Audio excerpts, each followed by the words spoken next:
فراي أفرت برع خاطر تهدين كم قوي خاخي ساعات يابك مع تبر خسادنا أيتها خاودنا هاي ما ناسنا لجلو وطلنا ويلي وفيكم أتوب برع خم تقو تهدينكم قوي خم كيلو كندينا يجي عد ما يهاوكم أليان توليد السمانية ديلا قلوتكم ساقتكم يقني ماني ناجو قلوتنا قلوتكم منيبوه قلوتكم منيبوه شالوم أبو الحقن قربان كونكم مدوات وانا وقداي تكاتل زلهم زي خبركم من زي خبركن أبزل لهم بروك سنبت تعرفوا تقولوا تزفا نقبر نايزات رواز لهم حافتنا كاب قدام هاي كفالك 17 شوعات تخفال بمرقو زقات اما حما نقر زعرفتو حلفي وطا سبكم هارو اللي بمبال بقاوك ام حرينيا زرقيحاتو لا كاب تمالي بقت مال دما بوزع سب الشر يبلا قالو بزحاتون ابت قداي حسابهم يهبلو بفلاي سب زقبرو قدلت اب امرار ناي سبات اب حدار بلاس حما نقدر كتل خلقها سي بقى خما حيشي كلوت وقليل كاس سؤال كا جزء المقتال معرخ ندي يهاس مخانو معرخ ندي حدا جنيا مخانو تيقول تزلا كسب مترشا حلف دابولكو أقداسي نت أزولكو كترجمالكم ببزع سلاشرت بحال زلا اسك أوروب سبت تمهاري له نايلهم مدبي بملا أبزع بقى جري هذا اللغو لايكا يترسعوا تفتيخهم مون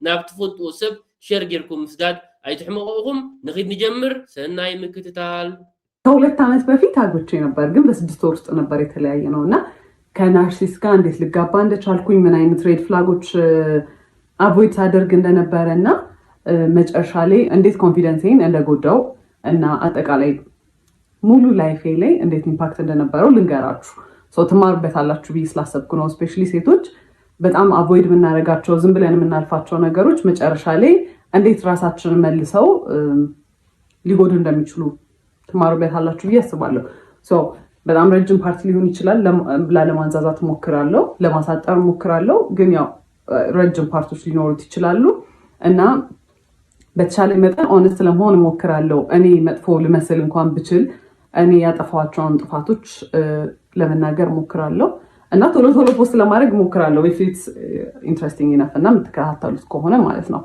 ሶ በክላፕ ረጅም እንደሚሆን ተስፋ አደርጋለሁና ቅድሚ ክልተ ዓመት ተመርዒ ነይረ ኣብ ውሽጢ 6 ወርሒ ኸኣ ተፋቲሐ ማለት እዩ እቲ ዘጋጥምን ሰብ ታይ ዓይነት ሰብ ምዃኑ ከመይ ጎዲእኒ ኩሉ ብዝርዝር ክነግረኩም እየ ብፍላይ ደቂ ኣንስትዮ ክትመሃራሉ ተስፋ ይገብር ብዝተኻእለ መጠን ግልፂ ክኸውን እየ ወላ ኣነ ዝጋገዮ ዝነበርኩ ጌጋ እውን ክዛረብ እየ ናቱ ጌጋ ጥራይ ኣይኮንኩን ክዛረብ ማለት እዩ ግን ብፍላይ ደቂ ኣንስትዮ ስቕ ኢልና ክቕየር እዮም ብምባል ኣብ ገለ ሰባት ነጥፍኦ ሰዓት ማዕረኽ እንደይ ሓደገኛ ምዃኑ ክዛረብ ነዊሕ ክኸውን ይኽእል እዩ ክሕፅሮ ክፍትነ ብምባልያ ቀዳማይ ክፋል ዛንታኣ ጀሚራቶ ናብ ካልኣይ ክፋል ትኺድ basically who the fuck did I marry በኢትዮጵያን ቨርዥን ነው ሶ የተዋወቅነው የኮቪድ ሰዓት ላይ ነበረ ኮቪድ እንደገባ ነገር ነበረ ራይድ ነበር የሚሰራው ከዛ በሚቀጥለው ቀን ደወለ ምናምን ነገር ማውራት ጀመረ ቴሌግራም ላይ እናወራለን አልፎ ደግሞ ይደውላል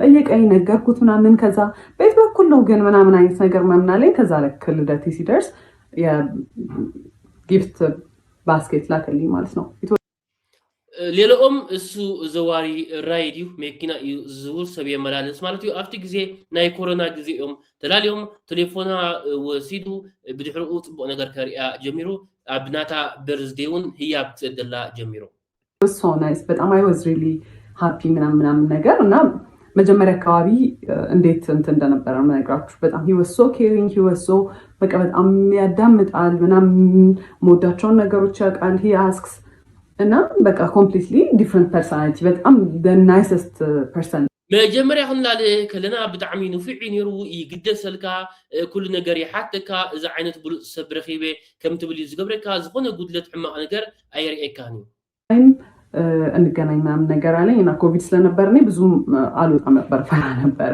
ከዛ በኋላ ተገናኘን ማለት ነው it was nice it was በጣም thoughtful በጣም አሪፍ ነበረ እንዳልኳችሁ he listened እና every mode down ነገር ያቅ ነበረ أفتي جزية كورونا إنيرت ليلانا نراقب الانتراقبنا حجنات زفوتو نجر بقى يسمعك إلى بفلا ديك نستيو زسمع ودي زدامس إن سويلو زرد اللنجلن دين زفوتوا أفتي مجمرها اللي لهم دما بقى يسمع انتي دليتا انتي بهاجا كل نجر إرداء الله سلسنا برا بدعم فتياتو تعيش سبيلاون مدمدم تاجرات له እዛም ስንሄድ ምናምን ነገር አበባ ያመጣል ቸኮሌት ነው በቃ ላይክ በጣም በጣም ኢንትረስትድ እንደሆነ ሰው ነው he was interested ብለን እንያዘው በቃ በጣም ኢፈርት ያስቀምጣል ኳሊቲ ታይም ጊፍት በቃ ኤቭሪ ላቭ ላንጉዌጅ በቃ ምን የምታስቡትን በሙላ ማለት ነው أفضل تقول تزلا ناس تصبون قريب بقى معرخ ندي يقدس كم زنبرة معرخ ندي هيابات يبقى من نبرة شوكولاتة عمبابات بقى نعاسي انت عين السبرخي بقى كم تبلي جروا أمي جمرة ليلهم جمرة مالس نبت أم كل ديونا لنا نجار كذا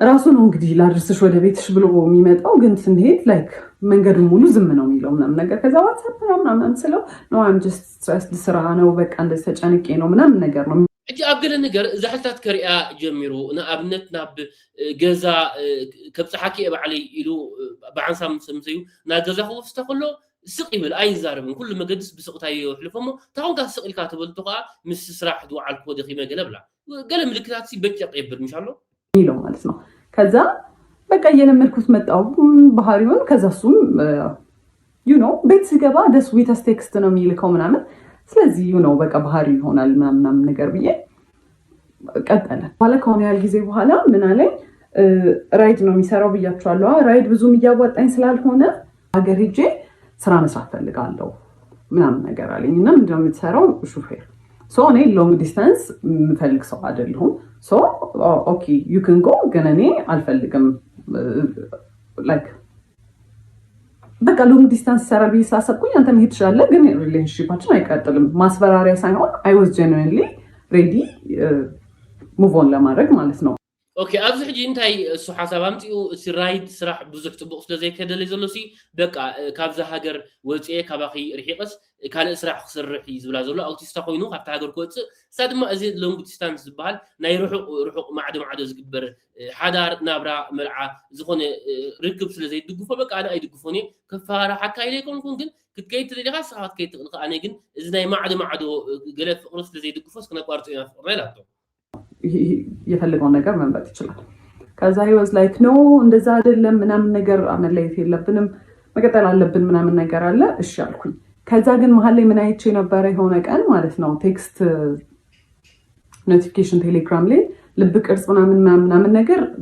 የሆነ የሴት ስም ምናምን አይቼ ነበር ሲገባለት ማለት ነው በሴት ስም ልብ ቅርጽ ምናምን ነገር ዘማናስ ቢስ ጠይቀው አረ ምንም የለም ምናምን ቴሌግራሚን ብሎ ሰጠኝ ከዛ አይ ቼክድ ምንም ነገር የለም ከዛ በቃ እኔ አስቤው ነው ብዬ ነው ያሰብኩት ኦኬ በቃ ናቦጻ ሀገር ከይዲ ልዋ አይ ደልኒ ገለም ሶልቶ ኦኬ በቃ አከይድ ንጽገም ሄለን ምሳፍ ወደ መውጻ ይሽን ልዋ ወደ ቀጽሎሞ ከዋحد ማዓልተ አብ ቴሌግራም ሲ ከምዚ ናይ ልብ ቅርጽ ዘሎ ሽም ኖቲፊኬሽን ሜሴጅ መጽዎ ማለት እዩ ብድሕሪኡ ምስሓት ተቶ እሱ ድማ ነኖ ተጋጊ ከቆም ዓይን ዝሆነ ዴክንስቲዮ ረክብ የብለን ወላ ፈትሽዮ ኢሎ ሞባይል ይዋ ፈትሻት ተኻ ዝሆነ ነገር አይ ረኸበት ናይ ራእየት ማለት እዩ ባዓሊ ሓሲበ ማይ ይገሌላ እና እሱም ነገር ጭንቅላት ይወስላል ሎንግ ዲስታንስ አንድ የሚሰራል ብዬ አላሰብኩት ለዛ ኦኬ ሕጂ ሳትያቱ ዘላ ቅድምቲ ዳይስ በሃል ቅድምቲ ናብ ወፃ ሀገር ከይደ ወይ ናብ ካል ቦታ ከይደ ምባሉ ቆም ስለ ዝራእየት ያ ጥርጣሬ ሒዝዋ እዚ ናብ ካል ሀገር ክስርዕ ከይድ ዘይኮነስ ጓል ስለ ዘላተ ትኾንያ ኢለስ ቁርብ ስለ ጠርጠርኩ እነት ናይ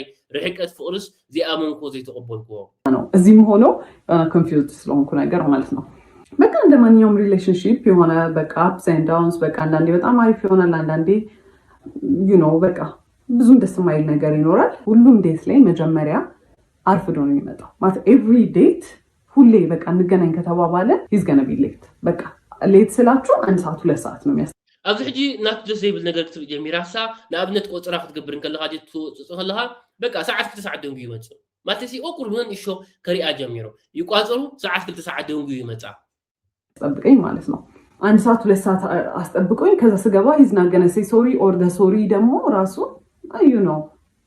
አረፈድኩ ምናምን አይነት ነገር ነውና ወላቲ ሶሪ ገለስ አይብልኝ ከምዚ ትዕቢት አለው ሁሉንም እንዴት ስጀምር በጣም ተናድጄ በቃ አላ ስለረፈደ በጣም ደብሮኝ ምናምን ነገር ነው የምገባው ከዛ obviously እኔ ሙዱን ሩይን እንደማድረግ ነው የሚታሰበው ማለት ነው አካውንታቢሊቲ አይወስድም ምናምን ነገር ከዛ በኋላ አፍተር ይር ምናምን ነገር አመት የልደቴ ሰዓት ሁለተኛ የመጀመሪያ ልደቴ ላይ ጊፍት ልኳል ብያቸዋለሁ። ሁለተኛው ልደቴ ላይ ታመም ያለው ምናምን ብሎ አይ ዋዝ በጣም ወሪድ።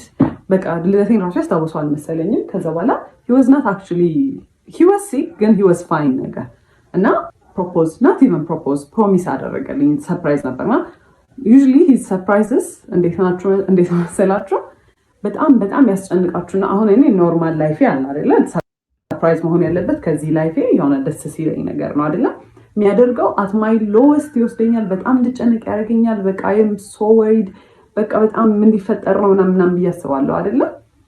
ከዛ በኋላ ሰርፕራይዙ መልሶ እዚህ ጋር ነው ሁላ የሚወስደኝ because I was በጣም ተጨናንቄ ስለነበረ እዚህ ጋር ነው የሚመልሰው ማለት ነው።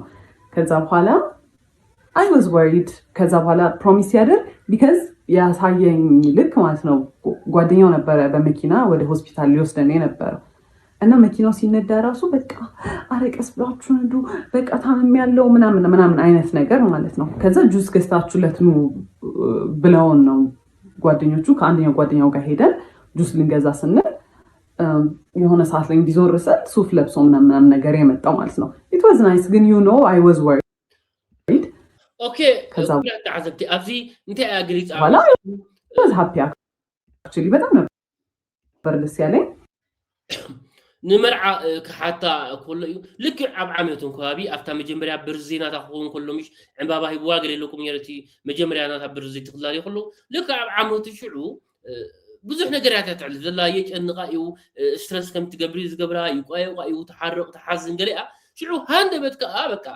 لعل نقر مش عارف كم أفتحت تسأنيحه أبين كتغلسنيحة شعو سربرايز جبرا كله قرب العز بلغي يكون بكا عب نقر سربرايز جبرا حيمي قال له ناب حكمنا وسودني لهم ناب حكمنا انداخذوا خلو صماق امصلي كابدو كايندوم سا صماق كنت قالهم سكدت بعد لا غير متيو تمرعو اندي في الوام بحتر زلس بقى خيك انقا حما نغر كبرا سيلو ساعات اقطرا خدنجي قال يجمرو مو بدحوا هند بتكعب نغر سربرايز جبرا مالتيو حجي حدا خاطنا نارسيس وي زوم كفاءات سبات رغومات سبات غير زبالو انت كل نغر يمزحاو سلكا بقى بنيش نجر كأنه أخاك عبدو هذا الإسلام شو عاب نجر كأزحف بسيمزو شو عمليهم اتناتهم كستاي يقدروا الحين فيش عينك نعها وراس كرداء كم زي كده كتب بون كم زي تقل كتفلتهم كم زي تقل تقول مالتهم كذا بحالا دس بلونيال جن we've never talked about marriage ጭራሽ እኔ ስለ ትዳር ከሱ ጋር ወርተን አናውቅም መቼ ቅድሞ ብዛዕባ ሓዳር ብዛዕባ ምርዓ ትዳር ይወም አይፈልጥም ግን በቃ ፕሮፖዝ ስለዝገበራ ሕራይክ ምርዓው ከይላቱ ማለትም ነው ሰርግ እንዲሁ የምትፈልጊው ፕሮፖዛል እንዴት ነው የምትፈልጊው ምናምን ነገር የለም። ቅድሞ ሲዒሎም አይፈልጥም ኮምታት ጓደኞቹ ባሉበት በቃ ፕሮፖዝ አደረገ ስለ በቃ ስራ የለም በጣም ተጨንቄያለሁ ምናምን ነገር አለ ማለት ነው። ከዛ እኔ መኪናው በቃ የሱ እንደሆነ ነው ማውቀው በሱ መኪና እንደሚሰራ ነው አክት የሚያደርገው ማለት ነው። ከዛ ግን I started figuring out ይሄ ሰውዬ መኪናው የሱ አይደለም which is fine okay አብስ ሕጂ ደስብላ ነገር ና አጋዲሙ ሱኻ ታሜክና አብነት ናቱ መኻና ይሓቢርዋን ይሩ ታራይድ ዙረላ አውቲስታ ኮይኑ ግን ናቱ ይኮነት ታሜክና ጥኒሓ you know ግን ኦፕን ሆኖ አልተናገረም ነበር እኔ አይደለም ብሎ ናቲ አይኮነን ልስ ግልጽ ነገር ነው ታሜክና ትላላ ጠየቅኩት እንዴት ነው ይሄ መኪና ምናምን ነገር አልኩት። ከዛ ሲነግረኝ ማለት ነው ከአንደኛው ጓደኛው ጋር ተበድሮ ነው የገዙት በጣም አሪፍ ግን ብድሩን ከፍለው አያውቁም 3 አመት ሆኖታል። አንድ ቀን ብድሩን ከፍለው አያውቁም። ኦኬ ምሳሌ አልኩት ለቂሕም ገዚኡማ ለቃሕ ግን 3 አመት ገደባ በሰሪሕም አይመልሱም ፍጹም ይተውልናል ነው የሚሉት መንግስት ይተዋል እንኬት ያመጡት የሰሙት ነገር ነው አላውቅም ይተዋል ብለው ነው እንትን የሚሉት። ከዛ ከሰውዬ ጋር ሲሪየስሊ ላይፍን ወስድ ከሆነ ይሄ ብድር የኔን ብድር ነው ማለት ነው ብዬ ነው ያሰብኩት። የሆነ ቀን ትምህርት ቤት መጥቶ ያየሁት ነገር ትምህርት ቤት ማለት ምሰራበት ቦታ ነው። መኪና ውስጥ ቁጭ ብለን እያወራን የሆነ ሰዓት ላይ ዞር ስል የኮንዶም ልጣጭ አየሁኝ ማለት ነው። اوكي حجي حدارك تقبر يا مسؤول سامع الله حدارك تقبر مسؤول سامع عتل زلا ولا تلقى حدارك تلقى يحوز الله منقست بقى الحين سجميلن كم ناتي لقى حسب إله حدا معدي أمريكنا مسؤول خلها أما أخذ مكينون كوندوم رخيبة مالتيو ምንድነው አልኩት። ምንድነው ምናምን አለኝ። አሳየሁት። ይሄ ምንድነው ምናምን ስለሆነ ኮንዶም ምን ታዩ ይላቱ አላቅም እኔ አላቅም ሰው ይሁን እኔ ራይድ ስሰራ ምናምን አለኝ። أنا رايد للسرح ما أوتيستاس لزغونه سبت زباس إحنا ناي سبات يزغون يروح ራይድ ሲጭን ማለት ነው ሰው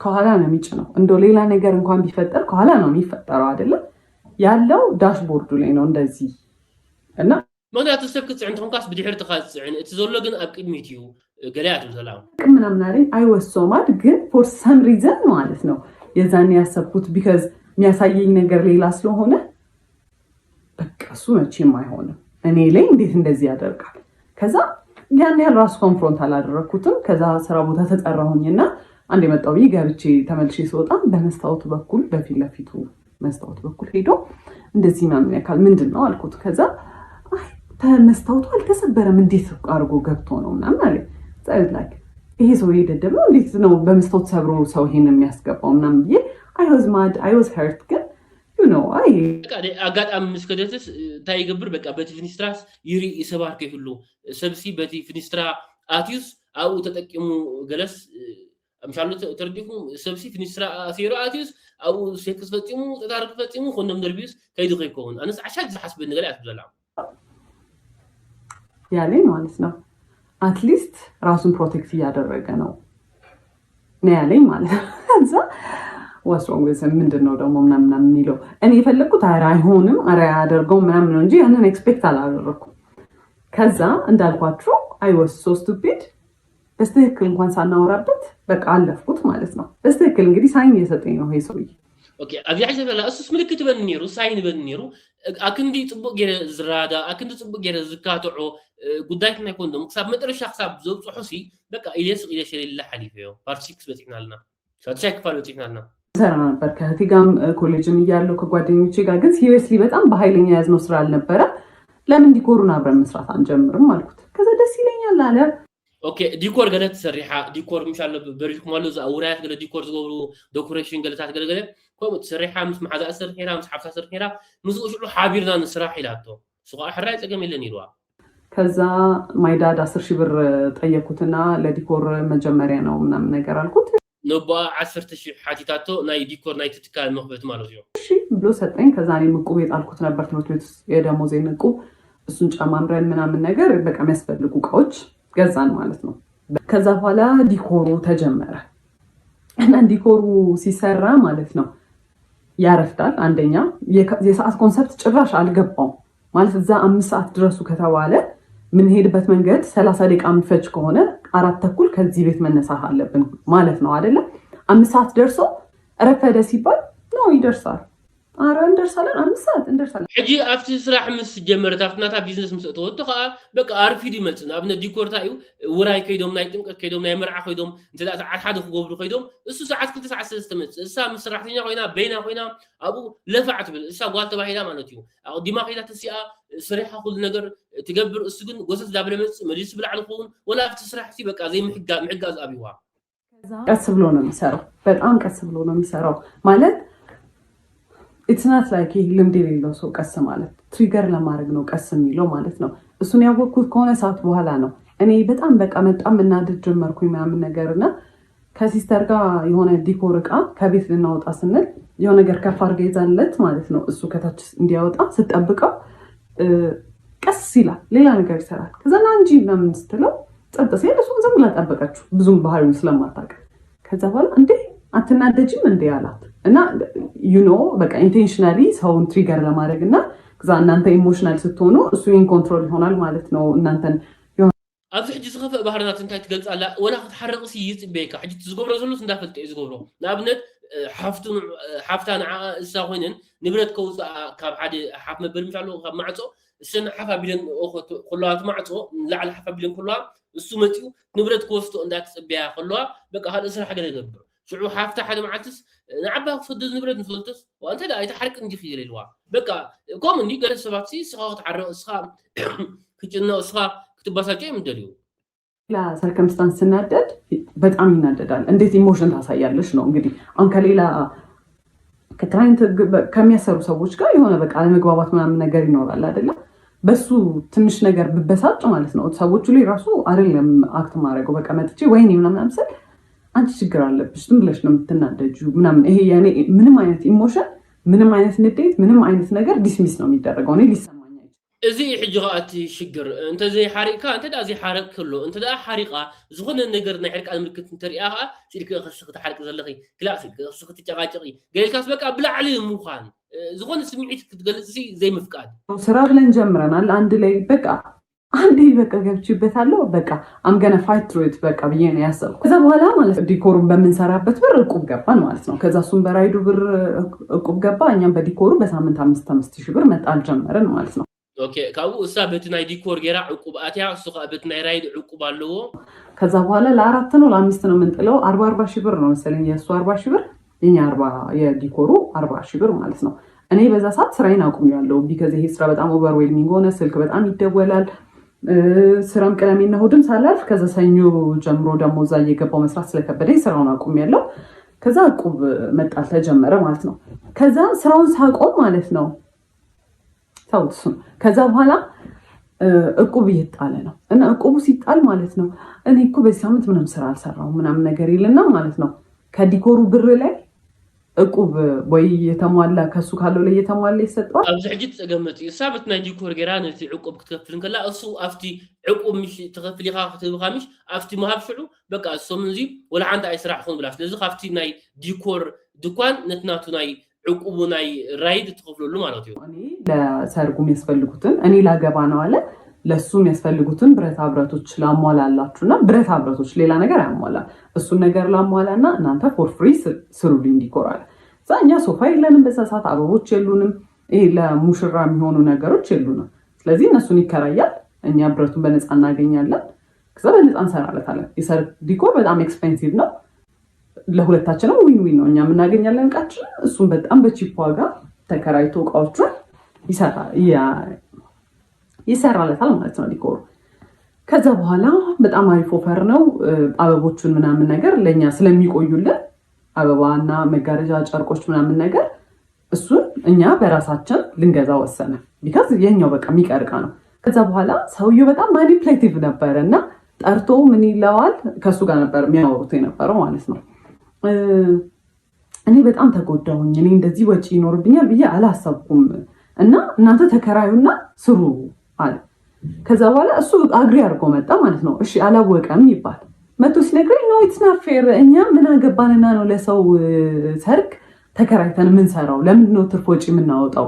የጉልበት ስራ አለ፣ ሌሎች ኦኬ ብራት ተዓዘብቲ ኣብዚ ትገልጾ ዘላ ክሳብ ደቂቕ ናይቲ ሓደራ ጉዳይ ትዘጋጥማ ነገራት ማለት እሲ እሱስ ገለ ምልክታት የርኢያ ከም ዝነበረ ገለ እንዲያ ብምሉኡ ትገልጾ ዘላ ኣብዚ ሕጂ ተኣትብ ዘላ ካልእ ናይ ቢዝነስ ስራሕ ክረኽቡ ከለዉ እዚ ጥራይ ኣይኮነን ብዙሕ ሓገሊፃ ክዕጥረልኩም ኢለ ከይንዋዓኩም ኢለ በቃ ምስ ሰባት ክትወዓዓል እንከላ እሱ የፍርሶ እሳ ምስ ሰባት ፅቡቅ ሓሳባት ቢዝነስ ዘምፅእ ፅቡቅ ገይሮም ክረብሑሉ ዝኽእሉ ነገራት ተምፅእ ከላ እሱ ካልእ ሓሳብ ኣምፅኡ ነቲ ሓሳብ ይብትኖ ፋሕፋሕ ከም ትብል ገብሮ ብሓፈሻሲ በቃ ኣብቲ ስራሕስ ከምዚ መወዳድር ተይዱ ወላ ሓጋዘይ ከም ትብሎ ምሻሎ ብዙሕ ቢዝነሳት እዩ ፋሕፋሕ ከብለላ ጀሚሩ ብዙሕ ነገራት ከበላሽወላ ጀሚሩ ኣብቲ ስራሓ ማለት እዩ።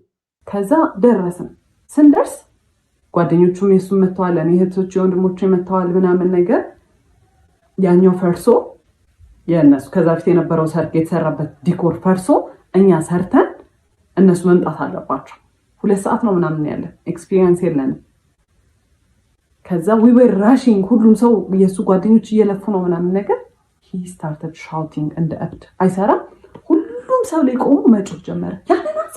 ያንን ሰው ጥፋት የታለች እሷ ይቱ ጋር ይበግ ዘለኹም ኣብቲ ዲኮር ክሰርሑ ቢዝነስ ነገር ክገብሩ ወላ ናብ ናይ ሰብ መርዓ ክኸዱ ከለዉ ናብ ወራይ ክኸዱ ከለዉ ንዓ ኣሕዋታ ቤተሰባ እንዳስርሓ ከለዋ ፋሚሊ ኮይኖም እዮም ዝተሓጋገዙ ንዕኡ ይዕርፍ እናሰርሑ ከለዉ እሱ ብላዕሊ ኮይኑ ይዛረብ የንፅርፅር በቃ ክንዲ ዝሕግዝ ይዛረብ ምስ ኩሎም ሓፍሓፍ ይብል ብንኩሎም ብላዕሊ ኮይኖሎም በቃ ጥዑይ ጠባይ የብሉ ሰብ ኮይኑ ንዓ ነገር ነበረ። ከኋላ የሚደረገው መጋረጃ ምናምን ነገር ተውላቸው እነሱ ይስሩበት አለ ምናምን። በጣም ተባብረውን እንደምንም አለቀ ዲኮሩ ማለት ነው። እስከዛ ሰዓት ድረስ ሲሰራ ያልነበረው ሰውዬ ልክ ዲኮሩ ሲያልቅ ከዲኮሩ ኋላ ገብተው መነካካት ጀመረ ነገሮች ማለት ነው። ከዛ ናውጣ ቢባል ካሜራማኖች መጥተዋል፣ ሰዎቹ እየደረሱ ናውጣ ቢባል አልወጣም። እኔ የራሴ ስራ ነው፣ ካሜራማኑም የራሱ ስራ ነው። ከዛ ሰውየው ዲኮሩን ለማስራት እየሞከረ እንዲህ አንገቱን አጮልቆ ወጥቶ ሰው ይቆጣል ነው ነገር።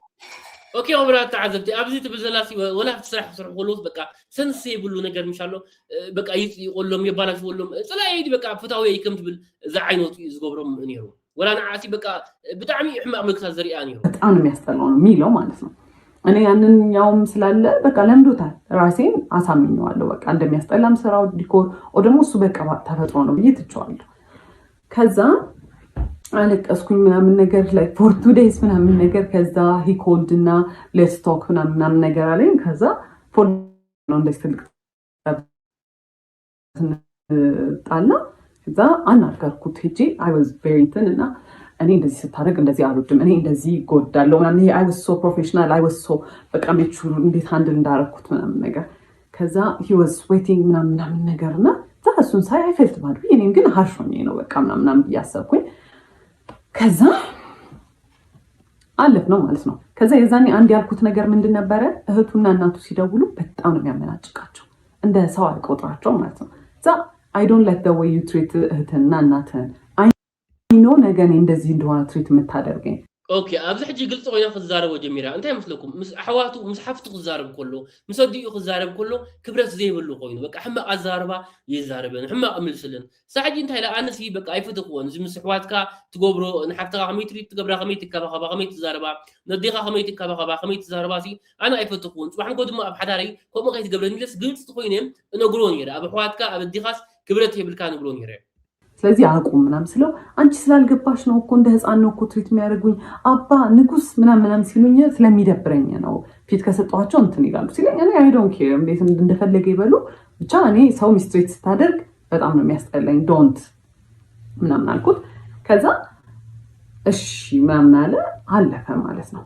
ከዛ አለፈ ሽምግልናውም ተላከ ምናምን ነገር ተሻዓይ ክፋል በጽቃልና አብ ተሻዓይ ክፋል ሽምግልና ተላይኩም ብሎ ጓልኩም ሀብና ብሎ ማለት ነው ከዛ ከሽምግልናው በኋላ ሱቅ እንትን መኪናቸው መሸጥ ነበረበት እና መኪናቸው ለምንድነው የሚሸጠው እዳው አልከፍልም ብሎት የነበረው እዳ ሊያስከስሳቸው ሆነ ኦኬ ስለዚህ እዳ ዝነበረው መኪና አይከፍልና ለምን ከውስጥ ስለዝሆኑ በቃ ከፈተው መኪና ሽጦልهم ምን ሊያስከስሳቸው ነው የፍርድ ቤት መጥሪያ ምናምን ነገር መጣላቸው ሂዝማምና የጓደኛው እናት ነበሩ ዋስ የሆናቸው እናቶቻቸው ሳይቀር ኢንቮልቭ ተደረጉ እዚህ ነገር ላይ ማለት ነው ከዛ በኋላ መሸጥ ነበርበት መኪናው መነጫነጭ ጀመረ ማኩረፍ ጀመረ በቃ እኔ like I was very emotionally አይዞ በቃ ምናምን ስለው እናቱንና እህቱን ትሪት እንደሚያደርገው ማድረግ ጀመረ obviously ድሮም በደንብ አልነበረ ጭራሽ ባሰበት አይዞ ምናምን ስለው ኦኬ እንደዚህ እንግዲህ بدحرو بقى بكده خشت مجمرت من يعني حماق مزراب طرطر جميلو لك خمت نحواتو نديو نحافتان زبلن نعاون كبلا جميلو he was depressed صاصنا يودن በጣም ይበሳጫል ጻኒ ሀይ በቃ ብላዕለ ኮነ ታይ ይበሳጭ መልሱ ምክር ሲመከር እንደዚህ ቀላል አይደለም ምናምን ነገር ለምን እንደዚህ አታርግም ሲባል ስለዚህ እኔ አምናገናገቲን ቦ ይብካዩን ብላዕ ዝኸውን እሱ ከፈለገ ብቻ የሚያንክረኝ ነገር ካለ እዛው ሆነለታለሁ ይሄን ያሰብኩት ከዛ አንደኛው ጓደኛው ደወለና he's so depressed በጣም በቃ ድብርት ውስጥ ገብቷል እየተጨናነቀ ነው መኪና ስለተሸጠ በቃ ስራ እንዳጣ የተሰማው ነውና አማክሪው እስቲ ይሄንን አድርግ እንደዚህ ይሁን ምናምበው ምናምን ነገር አለ ተሻልኩኝ ከዛ ምንድነው ልትጀምር ያሰብከው ምናምን አልኩት ቀንጭንጭ ያለኝ ያላቅም ብቻ በቃ ተስፋ ቆርጫለሁ ምናምን ነገር አለ ዛሽ ምንድነው መርካቶ ሄደን መግዛት የምትችላቸው ነገሮች አንተ ጀምር የምትፈልገውን ስራ ለምን ሄደን እቃዎች አንገዛ ማለት ኦኬ አብዛኛው ታያት ብላ ማለት አጎድነው ዝሆነት ምን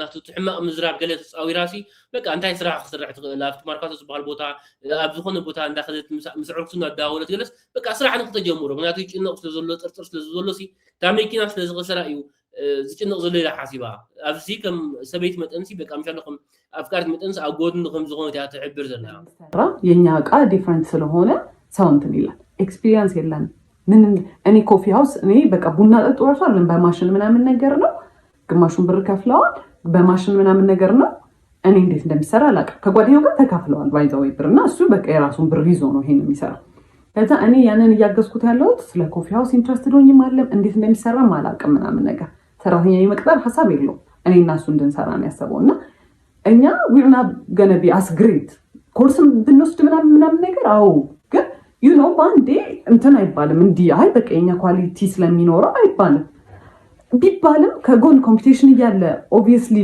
እየለመደለት ሰው እያለ እኛ ከጎን መተን ያስፈራል ሪስክ መውሰድ ለመጀመሪያ ቢዝነስ ከዛ በቃ እሺ ይሁን አልኩት በቃ በጣም ስለሚናደድ እንደዚህ አይዲያ ሰጠው ኔጌቲቭ ይሁን ስለሚመስለው ማለት ነው ከዛ ተከፈተ ኤክስፔንሲቭ ነው ወደ ውስጥ የገባ ቦታ ከጎኑ ኮፊ ሃውስ እያለው በጣም ሪዲኩለስ አማውንት ነው በወር የተባለው ማለት ነው የ3 ወር ተከፈለ ከዛ የዛኔ ኮፊ ሃውሱን ዲኮሬት ይደረግ ምናምን ተባለ። እኔ ስዕል ይሆን ያህል ስለምችል ግድግዳው ላይ ምናምን ነገር በቃ ዱድል ምናምን ነገሮች መስራት ጀመርኩ። وبدعروكم تريو زولكم تكال مغفاتي وخبرات عزبتي بحنساب كوينو مغسرحو قال اسرعتنيا كوينو سرحالو يلن سامس خوينا كتسرح مالتي كافتاناي تاكسناي رايد ما فرق غنزب توي بزولو بقى تايم ما تقبر افت زبلا بيزنس ناتون مسو خوينا مسرح رأي وزي كوفي ثيرابي زبل نلبون معرخ اندي اقداس مخانو قال بقى استفرالي شيء او بحنساب كوينو كسرحو مالتي ከዛ እንደተለመደው ዲኮር ላይ እንደሚለኝ ያንን እያየ እኔ ግን አልወደድኩትም፣ ያስጠላ። እሺ አንተ ሳለው አይ እሺ እንትን ይቅር አይ ይሁን። ከዛ እኔ በቃ በጣም መጨናነቅ ጀመርኩኝ። ከዛ ፊት ሂዝ ማም ዋዝ ሪሊ ናይስ፣ በቃ እኔ በጣም ነበር መወዳት ምናምን ነገር። ከዛ ብሩ ያው በቃ ሱቅ ሊከፈትበት ብር እጁ ላይ ኖሯል ማለት ነውና የዛኔ ተቀየረች። ለብር ብዬ እንደቀረብኩት አክት ማድረግ ጀመረች። በቃ ሳያት ምናምን ነገር ምናምን ላይክ እሱን መንገድ ላይ ስናገኝ ምናምን ነገር ቅፍ አድርጋ ስማ አባዬ ኦኬ አዱ መጀመሪያ ሲ ብጣዕሚ እድፎቷን የረ ደሓን የራ ብድሓር ግን ተቀይራት እንትላላ ፍላይ ተወዳ ገንዘብ ምስሓዘ ገለስ ከምዛ አነ ገንዘብ ኢለ ዝቆረብኮ ንገንዘብ ኢለ ደልኮ ገለስ ክመስላ ጀሚሩ እንዶ በቃ አንድ ጠቆርክብኝ እኮ ምን ነው ምናምን ትለውና እንግዲህ እኔ አብሬው ነው ዙሬ ሙሉ አይደለ እሺ ማን ብላ ሰላም ትልኛለች።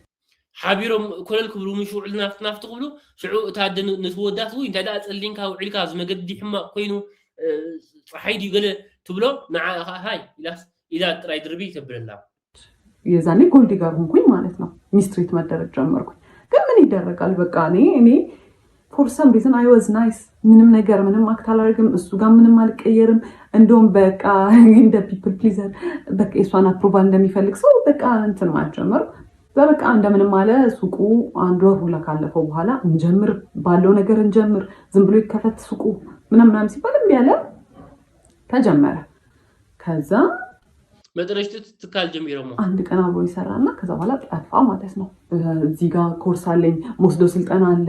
ኢንጂነር ነው የተማረው ኢንጂነሪንግ ነውና በሱ እየሰራ አይደለም፣ ግን በቃ ድንገት የስራ እድል ከመጣ ምናምን እያለ مخاد درجات مرتو انجينيرينج بانجينيري تمريقو ده حرقن سلاح سلازي لهم تولتو بإثيوبيا بزرت بس تمركايا سلازي يسرح ماكينه سرح يرو دي ماكينه بحنساب كوينهم استقال كيف تمو مايتي بقى ولا في دكاني زي حجز بدعرو وسابو مول معلتو عل السو سلطنا لندو تمرت لندو قالنا بلي خير بقى ولا حنت نايسرح منفسي زي يقولوا كسوري يابا تجازونا يا كوفي ماشينو بررو نبرو مالتو እዝናይ ቡኒ ጋ ቡንገለ ናይ ማሽን ናይ ቡኒ ክሳይ ሲር ንገለጽ ዘላ ከዛ አንዱ ለበረው ሲት ወይኔ በረሩ ስቃው እንዴት ነው ያስቀመጥሽው አረ ምናምን ስትለኝ እሱ ነው ያደረገው ምናምን ስላት ውይ በስማ በጣም ቆንጆ ነው ያደረገው ማለት እዛው ጋር እኔ እንደዚህ አይነት ሰው አይገባኝም። እኔ ጭንቅላት የለኝ ይሁን የሚመስላት ኖቲስ ማላረጋው ንባዕላ እታ አዲኡ ንባዕላ ሓደ መዓልቲ ተቀባምጣ ምሳሎት ናይ አቁት ቡ ናይ ገለገለ بازس كمين اخ جيركيو انت اخ جيركيو الا تقايا ونصنحمو اي ودغ يكون غير واني كنت مسفل كواس بقى بحسب كير لاس وي كصبق بيلا غيروت ولا اديوس بقى مشالو ባህራ ቀይራ ነው ከዛ ከሆነ ያህል ጊዜ በኋላ እሱም በቃ በስተክል መግባት ጀመረ ምናምን። ግን የዛኔ በቃ ኤቭሪ ዴይ ኤቭሪ ሰዓት ጸብ ነው። ምንም በማደርገው ነገር ደስተኛ አይደለም። ምንም በማደርገው ነገር ابز حجي خبرات تحاسبتي منالبات السا كله بزرزر سلازي يقلصو تاع بزح غزي قيواهم زلو بزح غزي خمزنا اسا بزح غزي خمصرفا بزغبرتون زي غبرتون نعا تحاتاتي كم زغبرها الصح حلفنت كم زي وسد بتعمي كم زواردا خمزنا اسا قلب بزحيات قلت لا انا نخينو ويحي افتي اقداس بركو سكر زلو አንዱች ምናምን መስራት ጀመርን ምናምን። ከዛ በቃ ሰራተኛ ያው ከስተመር መብዛት ጀመረ ምናምን ነገር ለሁለት ኤክስፒሪየንስ ዱላ አይደለም። ግን እሱ የሚያደርገው ያስተናግዳል። እኔ የሰራሁትን ነገር ያቀርባል፣ እቃ ያጥባል። እኔ እዛ ጋር አቢዩዝ የምደረገው አቢዩዝ ቺፕስ በዚህ በኩል ጠብሳለሁ፣ እዚህ ጋር ሳንዱች ይሰራል፣ የቡና ማሽኑን እኔ ኮንትሮል ማደርገው ምናምን። ከዛ በዛ መሀል አንድ ነገር ከወደቀ እቃ አለቀ። በጣም ኬርለስ ነኝ፣ በጣም ግዴለሽ ነኝ። በቃ اوكي حجيب تستاك صرحو صراحه كريدت كم زيبا تي ناي بون بعلا تكايدو ماشي ناي بون مالتي صريت بعلا تكايدو قال نغير بعلا تكايدو كم قال اخذت تسيرو بوش تسيرو فنجان تسيرو قال بقى انا عاي بتاع زواردا زنا اسا لك كم صورته سكي مهم زل زواردا እሱም ሂሳብ ቢያደርግ ችግር የለውም እኔም ሂሳብ ካረኩ ግን አለቀ። ከዛ መሀል ላይ ለአዲስ ዓመት የሆነ ቲቪ ስቴሽን ዲኮር አናገረን ማለት ነው። በጣም ትልቅ ዲል ነው። ራሳችን ፕሮሞት የምናደርግበት እድል ነው። በጣም ኤክሳይትድ ነበረ። ከዛ የዛኔም እቁብ መጣል አላቋረጥም ነበር በዲኮሩ። እቁብ ብር ነበረ። ለዛ ቲቪ ስቴሽን የሚያስፈልገው የዲኮር እቃዎች እስከዛሬ ከነበሩን ስለሚለይ የአዲስ ዓመትም ዲኮሬሽኖች ስለሚለዩ በቃ ነገ በሱ እቁብ ብር እንገዛለን ምናምን ተባባልን። እሺ አለ። ከዛ በኋላ ደጋግሜ እቁቡን ተቀበለው ከጓደኛ እሺ ነገ በጧት ሄደን ገዝተን ከሰዓቱን ስለሆነ የምንሰራው ምናምን ችግር የለውም ምናምን ይለኛል። ኦኬ ኣብዚ ሕጂ ካልእ ቢዝነስ እዮም ረኺቦም ከምዚ ፕሌይስቴሽን እሳ ዲኮር ትገብሮ ኣቑሑት ከዓ ንዑ ዝኾን ዲኮር ትገዛ ኣለዋ እሱ ገንዘብ ከምፅ ኣለዎ ናይ ዕቁብ ናይ ዝወሃብዎ ስራሕ ከየምልጠና እዛ ፅብቅ ዝረከብ ናይ ቢዝነስ ናይ እሳ ዲኮር ትገብር ማለት እዩ ትፈልጦ ኦኬ ፀገም የለን ዝብላ ከዛ አልረሳኸውም አይደለ ችግር የለውም ምናምን ይለኛል። ከዛ ደረሰ ቀኑ ሲደርስ እሺ ተቀበልከው ስለው አይ አልተቀበልኩትም አለ። እና በምን ልገዛ ነው? በምን ሊሰራ ነው ታዲያ? እንበደራለን አለ። ለምንድን ነው የምንበደረው? የራሳችን ብር አለ። ኦኬ ኣብዚ ሕጂ ናህና ገንዘብ ኣለና ንልቅሕ ኢላ ናህና ገንዘብ ከልና እስከመይልና ክንልቅሕ ኢላቶ ገንዘብ ኣይምፅኦን ናይ ዕቁብ ከም ዘልኩኩም ሰሙናዊ ዝገብርዎ ማለት እዩ። እሱን መቀበል ይቻላል ለምን እንበደራለን አልኩት። ብር ላይኖረው ይችላል አለ። እቁብ የጣለውን የራሳችን ብር ነው ብር ላይኖረው ይችላል የምትለው አልኩት። ኤንድ ልጁ እቁብ የሚሰበስበው ልጅ በጣም ሪስፖንሲብል ሰው ነው። ኤንድ ፋይናንሽሊም እንዲህ የሚከብደው ልጅ ከራሱ አንስቶ ቢሰጥ የሚከብደው ልጅ አይደለም። እኛ የራሳችን እቁብ ነው ምን አገባን አልኩት። ጓደኛዬ እንዴት ነግረልሽ እንዴት ነው ጓደኛዬ እንዴት ይዋል ኦኬ ሕጂ ዓርጉ ማሓዙ እንዴት ገንዘብ ዝእኩቦ ሕጂስ ናብኦም ሪግኦም እዩ ዘሎ ትዕቁብ ትገንዘብ ክወስዎ ማለት እዩ። ሕጂ ትገንዘብ ኣምፃዮም ፈለቶ እዩ ተዓርከይስ ምናልባት ገንዘብ ዘይብሉ ከይፅንሕ ትገንዘብ ዘይሓዙ ከይፅንሕ ኢልዋ ጉቡእና እንድዩ ሰዓትና እንድዩ ስለዚ ክበና ኣለዎ ምስ በላ እሱ ከዓ ምስ በለቶም በቃ ክንዲመሓዝኡ ገይሩ ዓርከይ ከመይልክ ከምዚ ትብልዮ ማሓዛይ ከመይልክ ከምዚ ትብልዮ። ከዛ እንግዲህ መንገድ ጀምረናል። እሺ ወደ መርካቶ ልንሄድ እኔ ማውቀው ብሩ እንዳለና ሳይወሳድ በጣም አዘንኩኝ። አልተነጋገርንም። እኔ በቃ በጣም ስበሳጭ የዛኔ ሸዳው ነው ማድረግ የጀመርኩት። ቢካዝ የምናገራቸው ነገሮች ይባልጥ ጭቅጭቅ ነው የሚያመጡት። ሳይወሳድ ከዛ የሆነ ቦታ ላይ ወደ መርካቶ ከሚወስደን ሰውዬ ጋር ወደ መርካቶ የሚወስደን ሰውዬ በዛው እዛ ቲቪ ስቴሽን እቃውን ጥሎ ነው ወደ መርካቶ ሊወስደን የተነጋገርኩት። ከዛ መሀል ላይ ከሰውዬው ጋር ጣላና በብር አልተስማማም። መጫጫ ጀመረ። በቃ አልከፍልም ምናምን ውረዱ አሉን። ከዛ ወረድን። ከዛ ጨምሩልኝ እኔ ያልኳችሁ ብር ይሄ ነው ምናምን ነገር አሉ። ከዛ በጣም ሰዓቱ ሲሄድ በቃ ክፈላቸውና እንሂድ ሰዓት የለንም ስና ምን አገባሽ ምናምን አለ። ከዛ አየሁት በቃ ላይክ አይወሳድ ከመጀመሪያም በጣም ሆድ ብሶኛል ምናምን እየጮህብኝ ስለሆነ ዝም አልኩት። ከዛ በቃ ቶሎ ሂዶ ምናምን በእግሩ መሄድ ጀመረ ማለት ነው። ከዛ ኣይተገናኘን ወሓኩም ኣብቲ ያት ዘላ በቃ ኣብቲ ስራሓ መዓር ከንዲ ተገዳስነት ከም ዘይብሉ ምስ ሰባት ፅቡቅ ርክብ ከም ዘይብሉ ምስ ራይት ከም ዝበኣስ ነበረ እትሳ ክንደይ ከርተት ኢላ ዘጥረየቶ ማለት ምስ ሰባት ዝሰማምዐቶ ቢዝነስ ከዓ የብርሰላ ስራሕ ክትረክብ ከላ ፋሕ የብለላ ቆዮቃ ይገብር ዘረባ ይገብር ፋሕፋሕ የብለላ ማዕረ ክንደይ ብኡ ተስፋ ከም ዝቆርፅ ዝዛረብ ዘላ የሚያወራው እንዲህ ስታወሪ እንዲህ ካገኘው ቴክስቱን አስገባላችኋለሁ። ከዛ እንትን አለን። ከዛ እንትን አልኩት በቃ አልፈልግም ከዚህ በኋላ ምንም ነገር አልፈልግም ሌትስ ብሬክ አፕ አልኩት። እሺ ምናምን ነገር አለ። ኣብዚ ሕጂ በቃ ምስ ረኣየቶ ኩሉ ነገር ንፈላለ በቃ ንምሳኻ ክነብር አይደልኒ ሁነታት ክኾን አይክእልኒ ንፈላለ መመገድና ንኽእል ላቶ። ከዛ ጠዋት ላይ እቃውን እንደሚያመጣ ተነጋገረ። የቲቪ ስቴሽኑን እቃ እንደሚያመጣ ተነጋገረ። ከዛ በቃ ያበቃል። ከዛ ደወለ። ጠዋት ደወለና አሞኛል ሄጄ ማምጣት አልችልም እቃውን አለ። ከዛ ኦኬ እሺ ወይ ሄደን አብረን እናምጣውና በቃ እንገላገል አልኩት። እሺ አለ። ጠዋት ሰፈር ተገናኘንና ልንሄድ ስንል ሂዝማም ደወለችን። እባካችሁ በደንብ አውሩበት እሺ ምናምን በቃ ልጄ ምናምን ብላ አናገረች። ሳይፌልት ባድ ከዛ እዛ ስንሄድ መንገድ ላይ ምናምን ማውራት ጀመርን ምናምን። ከዛ በጣም ተቅለሰለሰ። ኮንቪንስ ለማድረግ ምናምን ሞከረና በቃ እሺ ይሁን ብዬ ተውኩታል አይደለ which is not right በጣም ኣቑሑት ነይሩ ናብቲ ዝበልኩም ፕሌይስቴሽን ከምፅኦ ናብኡ ንኸዱ ከለው ኣዲኡን ደውላትሉ ክፈላለዩ ምዃኑ ፈልጣ እያ በጃኻ ዝወደይታ ዓረቁ በጃኻ ሰላም ግበሩ ደጊምኩም ሕሰብሉ ንፈልቶ በቃ እስኻ እንተ ዓረቕ ኢልዋ ለስሊሱ ባህሩ ብሓንሳብ ቀይሩ ኢሉ በቃ እስኻ ምጭካን ሲና ጸገም የለም በቃ ጸገም የለም ተዓርቀላቸው ሽማግሌ ተልኳል ብያችኋለሁ ሽማግሌ ተላይኺ ይዞሎ ሰርግ የተቆረጠው ቀን አለ መርዓ መዓልት ተፈል ይዞሎ ደረሰ እሱ ቀን ሽማግሌ መዓልት መርዓ አኺሉ ተልኳል ብያችኋለሁ ሰርግ የተቆረጠው ቀን አለ ደረሰ እሱ ቀን ማለት በቃ 3 ወር 4 ወር ሲቀረው ፕላን ማድረግ ጀመርን አብዛኛውን ነገሮች ማለት ነው ከዛ በኋላ ፕላን ከተደረገ በኋላ ሰርጉ ኤክስፔንሲቭ ነገሮች መንበጥ ጀመረ ኤክስፔንሲቭ በቃ በጣም ውድ የሆኑ ቦታዎች ዲኮር ዘነው መርዓ ምስ ቀረበ ኩብር ንብረት ምእዛዝ ጀሚሩ ዲኮር እንደውም ራሳችንን የምንሰራው አለ ከዛ በኋላ ፎቶሹት በጣም ኤክስፔንሲቭ ቦታ ቬሎ ኤክስፔንሲቭ ቦታ በጣም በቃ ምሳሌ ናይ ቬሎ ናይ መሳሊ ናይ ገለ ሁሉስ ኩብር ይመርስ በቃ ሁሉ ነገር በጣም ዲጄ አረኔ የለውም 5 ሳንቲም የለውም ማለት ሱቁ ቤርሊ ነው በቃ የቤት ኪራይ ይከፍላል እሱንም ተማሙተን አንዳንዴ ከዲኮር ከሰራንበት ተመልሶ እትዘሎ ድኳን ባዕሉ ብዙ ሓይ ይሰርሕኒ ኩብራት ተዓዘብቲ ካፍትናታ ናይ ዲኮር ድኳን ከማን ዝኸፍል ንገዛ ኸራይ ንገለ ግን በቃ ብሉጽ ንብረት ዝጀምር መርዑ ዲኮሩም ደግሞ እንደዛ ሰርግ ለመደገስ የሚያስችል አይነት ሌቭል አይደለም እንትኑ ከዛ በኋላ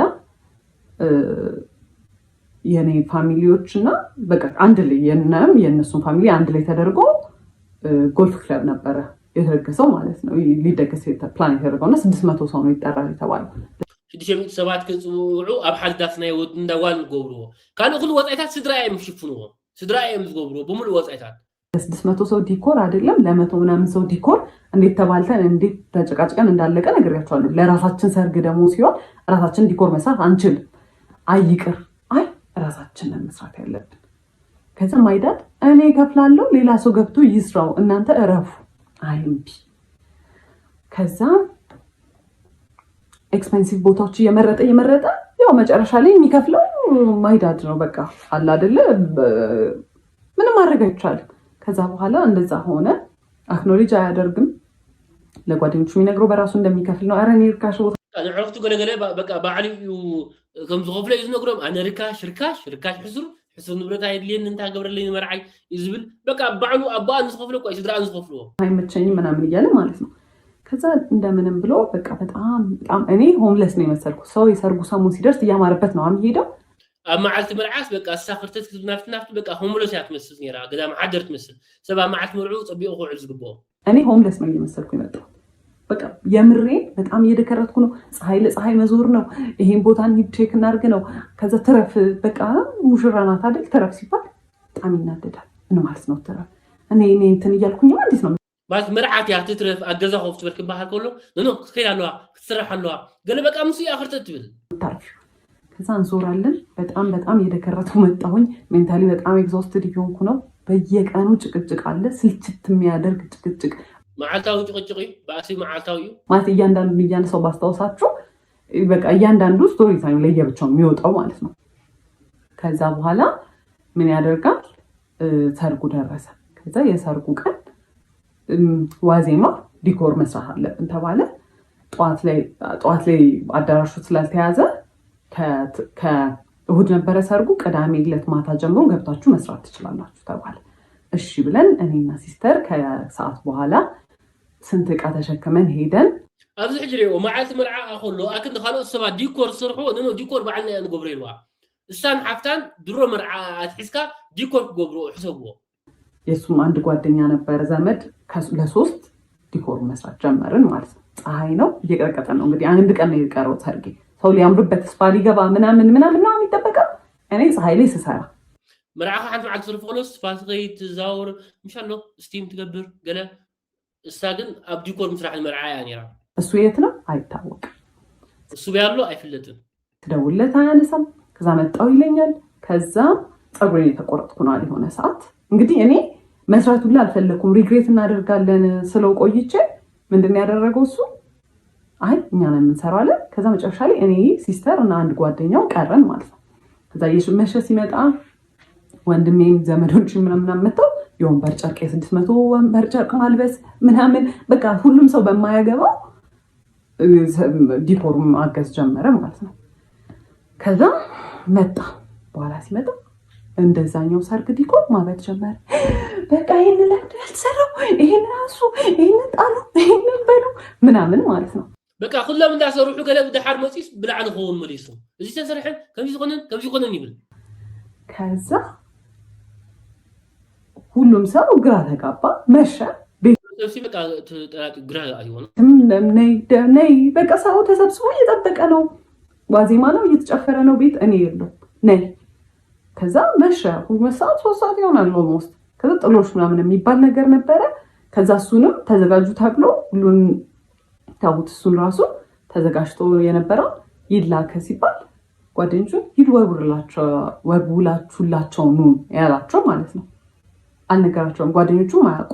እኔ በሻንጣ ሚላካውን የተከራየንበት ቤት አስገብቼ እንትን ብዬ ነው አዘጋጅ ያስቀመጥኩትን ነገር እሱ ሂዱን ወርውላቸው ነው ያለው ማለት ነው። እዛ ገባን። ቤት ስንገባ አስሬ ይደውላል፣ ይጮሃል። በቃ እኔ ብቻዬን ማደሬ ነው እዚህ፣ በቃ ማይሆን ነገር ነው፣ በቃ ነገር ተበላሽ፣ ሰርጉ እኮ ተበላሽ ሚለው ማለት ነው። معلت سريع حاول عشان حد دون جاب مالتي نقزات كل قال قبل عن خوم دولي صارت معلت مرعى يسووه يسكتشالو አይ አም ሶ ስትረስ ቤት እየተጨፈረ ነው ማየት ነው ያስጠላኝ። ምን እዛ ሀይ ስዕሳ አለው ሰቤታ አለው ሰብ ጎይላ ገብራለሁ ነገር በቃ እዛ ማለት ምን ይታያል። ከዛ ገብቼ ቤትም የሆነ በቃ በጣም ተጨናንቋል፣ በጣም ኦቨርዌልምድ ነኝ። ሲያናግሩኝ አይ ስታርትድ ክራይንግ። ከዛ በኋላ ሳለቅስ ማለት ደውሎ እንትን አለ ላኪያቸው ቶሎ ይምጡ እንትን ከቤት እንትን ይዘው ይምጡ ወይኔ በቃ ምናምን ነው የሚለኝ ብያቸዋለሁ። ከዛ ሲደውሉ ከዛ ቤት መጥተው ሊያናግሩኝ ስለው አይ ስታርትድ ክራይንግ በቃ እዛ አክትበክ ጀምራ በዚህ ዋ ጸጥን ገለን ገርላ ጎቴ ነበረ ሲያይ ሳቀ። እንዴ በሰርግሽ ቀን ምናምን ሲል ምንም ያላረገው ሰውዬ መጮህ ጀመርኩት አለ በቃ ልክም ምናምን ነገር ማለት ነው። እና በቃ እንትን ኦቨርዌልድ ሆኜ በቃ ማረገው ነገር ነው ግራ ይገባኝ። በቃ አብዱ ይላም ሻለ በቃ ሆነ አይደለም ዛሬ ስኩል ጀምራ ከዛ ቤተሰቦቼ አባቴና እናቴ ነበሩ። አይዞሽ ተረጋጊ ምንድነው ምናምን ብለው አናገሩኝ። ነገርኳቸው። ከዛ ማይዳት ሰማና ደውሎ ቶሎ ያንን ቦታ ተታችሁ ውጡ፣ ከፍሎ የሚሰራ ሰው ከፍሎ መጥተው ይሱ አለ። ከዛ በቃ የተከራየነው ዕቃ ምናምን ነበረ። ያው ማይዳድ ነው የከፈለው ለሱም። የሚሰሩ ልጆች 2 ልጆች ተቀጠሩ። ጠዋት ላይ መጥተው ይሰራሉ ተባለ። ከዛ ጠዋቱን መጥቶ የሰርጉ ቀን ጠዋቱን መጥቶ ከቤት ዕቃ የሚወስደው ነበረ ማለት ነው። ሲቀበለኝ እንዲህ ነው ያለ ነው ምናምን ብሎኝ ማለት ነው። እንግዲህ በኋላ ሰርግ ነው ልንጋባ ነው እንግዲህ ከሰውዬ ጋር ሀር መርዓ ይዘልሕ ሰውን ጽባሒቱ በቃ እንታይ ዓይነት ወዲያ መስላም ቆይ ትገር ማለት ነው። አይ ወሳድ ከዛ እንደምንም ደረሰ የሰርጉ ሰዓት ምናምን ዛን ዲኮሩ አለቀ ምናምን ነገር እዚህ ፎቶሽ ነገራችሁ ሁሉ ዲኮሩ ገለ ሁሉ ነገር ተወዲዩ ማዓልት መርዓ ኺሎ ሽት ምናምን ነበር አለቀ። ከዛ መጣ እንግዲህ ማይ ሲስተር ናት ሜካፕን ይሰራችኝ። ሓፍቲ ሜካፕ ሰሪሓ ሓፍታ ንዓስ ሜካፕ ገራትላ ምናምን ነገር ማለት ነው። ከዛ አየኝና የሆነ ፊቱ ላይ የሆነ ሪያክሽን አየሁ። ኦኬ አይ ዶንት ኬር ላይክ አት ዲስ ፖይንት በጣም ብዙ ነገር አይቻለሁ። ከዛ መኪና ውስጥ ስንገባ አየኝና የናይጄሪያ ሙሽራ ነው የመሰለሽ ምንድን ነው ያስመሰለችሽ? ብድሕሩ በቃ ኣብ መኪና ከኣቱ ከለውት ሜካፕ ገራላ ናይ ናይጄሪያ መርዓቲ ትመስሊ እንታይ ዓይነት ሜካፕ ገራት ትልዋ ማለት ማዓልቲ መርዑኦም ገለምሻሎ ወይ ገለ ርእይቶ ወይ ኣብዚ ከምዚ ግበረ ገለ ስኾማና ገዳስ ተኮይኑ በቃ ኣግዳ ቢሉስ ናይ ናይጄሪያ መርዓት ኣምሲልሃኪ እንታይ ክመስልክ ዘለኽልዋ ማዓልቲ መርዓ ምናምን ነገር አለ። አስቡት እንግዲህ ማለት የያደሽ ባል ምንድን ያለው ጓደኞች ምንም ቢሉሽ አትስሚያቸው። አላያት ምን እንደምትመስል ራሱ ሰው ኮሜንት መስጠቱ አይቀርም ምንም። የኔው ደግሞ አለ ምንድን ያለው የናይጄሪያ ሙስራ ነው የመሰልሽ። ማይ ኮንፊደንስ እዚህ ነው በቃ ባንዴ ነው የወረደው ማለት ነው። በሐሳብ ኮንፊደንስ በቃ ባይታውሪ ወይላ ምሻሉ ከተባዓ አጆ ቅብላ ገለ ታንስ ሰቢያ I was feeling myself so ስንት ሰው አይቶ ቆይ ፎቶን አስገባላችኋል። ስንት ሰው አይቶ ራስሽ ነው የምትመስዪው ወይኔ ያምርብሻል ምናምን ባያምርብኝ ራሱ ምንም ለውጥ ላይ ያመጣ ነው። ብዙ حساب ሲጽብቅ ገለ ኢልኒ ንዓኽት መስነፍስክ መስል ገለ ኢልኒ ግን ወላ አይጽብቅ አነሲ ሰብአይ ዝምርዓውን ዘሎ እዩ ነገር ስንት ፎቶ ተነስቼ እንደዛ ማለት እንደው ካለፈ በኋላ እንኳን ቢል ምን አለበት ወላ ምስ ሓለፈ ገለ ከማን ክብለን ኒሩ ወንበር ኣብታ መዓልቲ መርዓ ዳስ ዳእተ ካገለ ስለምንታይ ብለኒ እንደዛ አለ።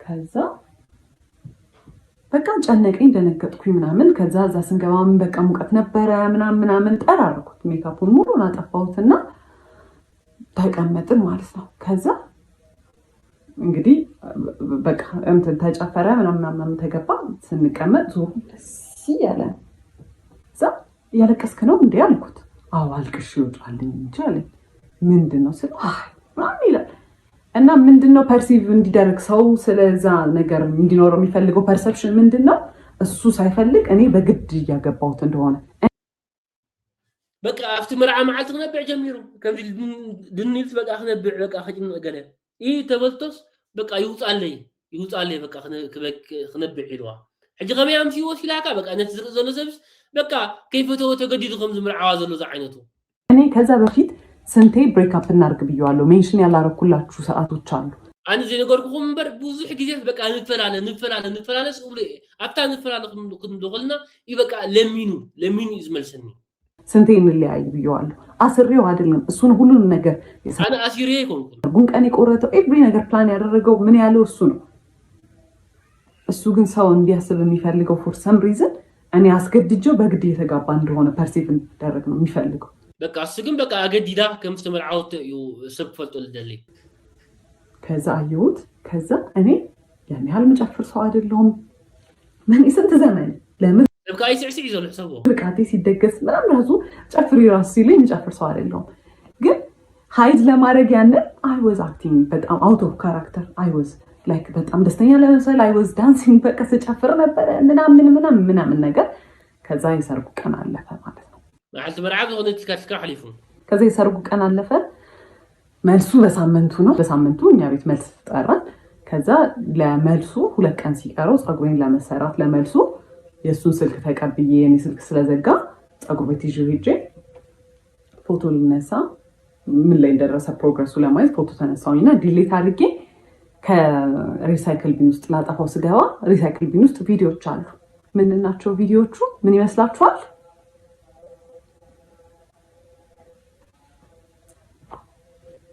ቪዲዮ ነው እሱ ከሆነች ሴት ጋር የሆነ ነገር እያደረገ ኣብዚ ሕጂ ብጣዕሚ ዘሕዝነካ ነገር ድሕርቲ መርዓ እዚ መልስ ዝበሃል ምሳሌ ዝገብሮ ውራይ ማለት እዩ እሱ ንክገብርዎ ናታ ሞባይል ስለዘላ ናቱ ሞባይል ጌራ ትሰአል ነራ እንዳ ሜክኣፕ ኮይና ማለት እዩ ሕጂ እናሰኣልት ከላ ከመይ ተሳኢላ ኣላ መልክዓ ንክትሪኦ ኢላ ሲ ኣብኡ ኣትያ ትርዲኹምኒ ስእሊ ተሳኢላ ሽዑት ስእሊ ፍርቂ ስለዝኾነ ፅቡቅ ስለዘይኮነ ደምሲሳቶ ሕጂ ደለት ምስ በልካዮ ኣብቲ ሪሳይክል ቢን ዝበሃል ምሳሎ ኣብቲ ዝደምሰስካዮ ደለት ዝገበርካዮ ዝእከብ ምሻሎ ኣብቲ መእከቢ ኣብኡ ምስኣተወት በቃ እዚ ዘይበሃል ሕማቕ ስእልታት ምስ ካልእ ጓል ኮይኑ ሕማቕ ዝገብሮ ዝነበረስ ደምሲሱስ ኣብቲ ናይ መቐመጢ ዝገብሮ ማለት እዩ ኣብቲ ዘስተደምሰሰ ቪድዮስ ዝቕመጠሉ በቃ ኣብኡስ ገይርዎ ፀኒሑ እዚ ዘይበሃል ናቱ ጉድሪኣ ማለት እዩ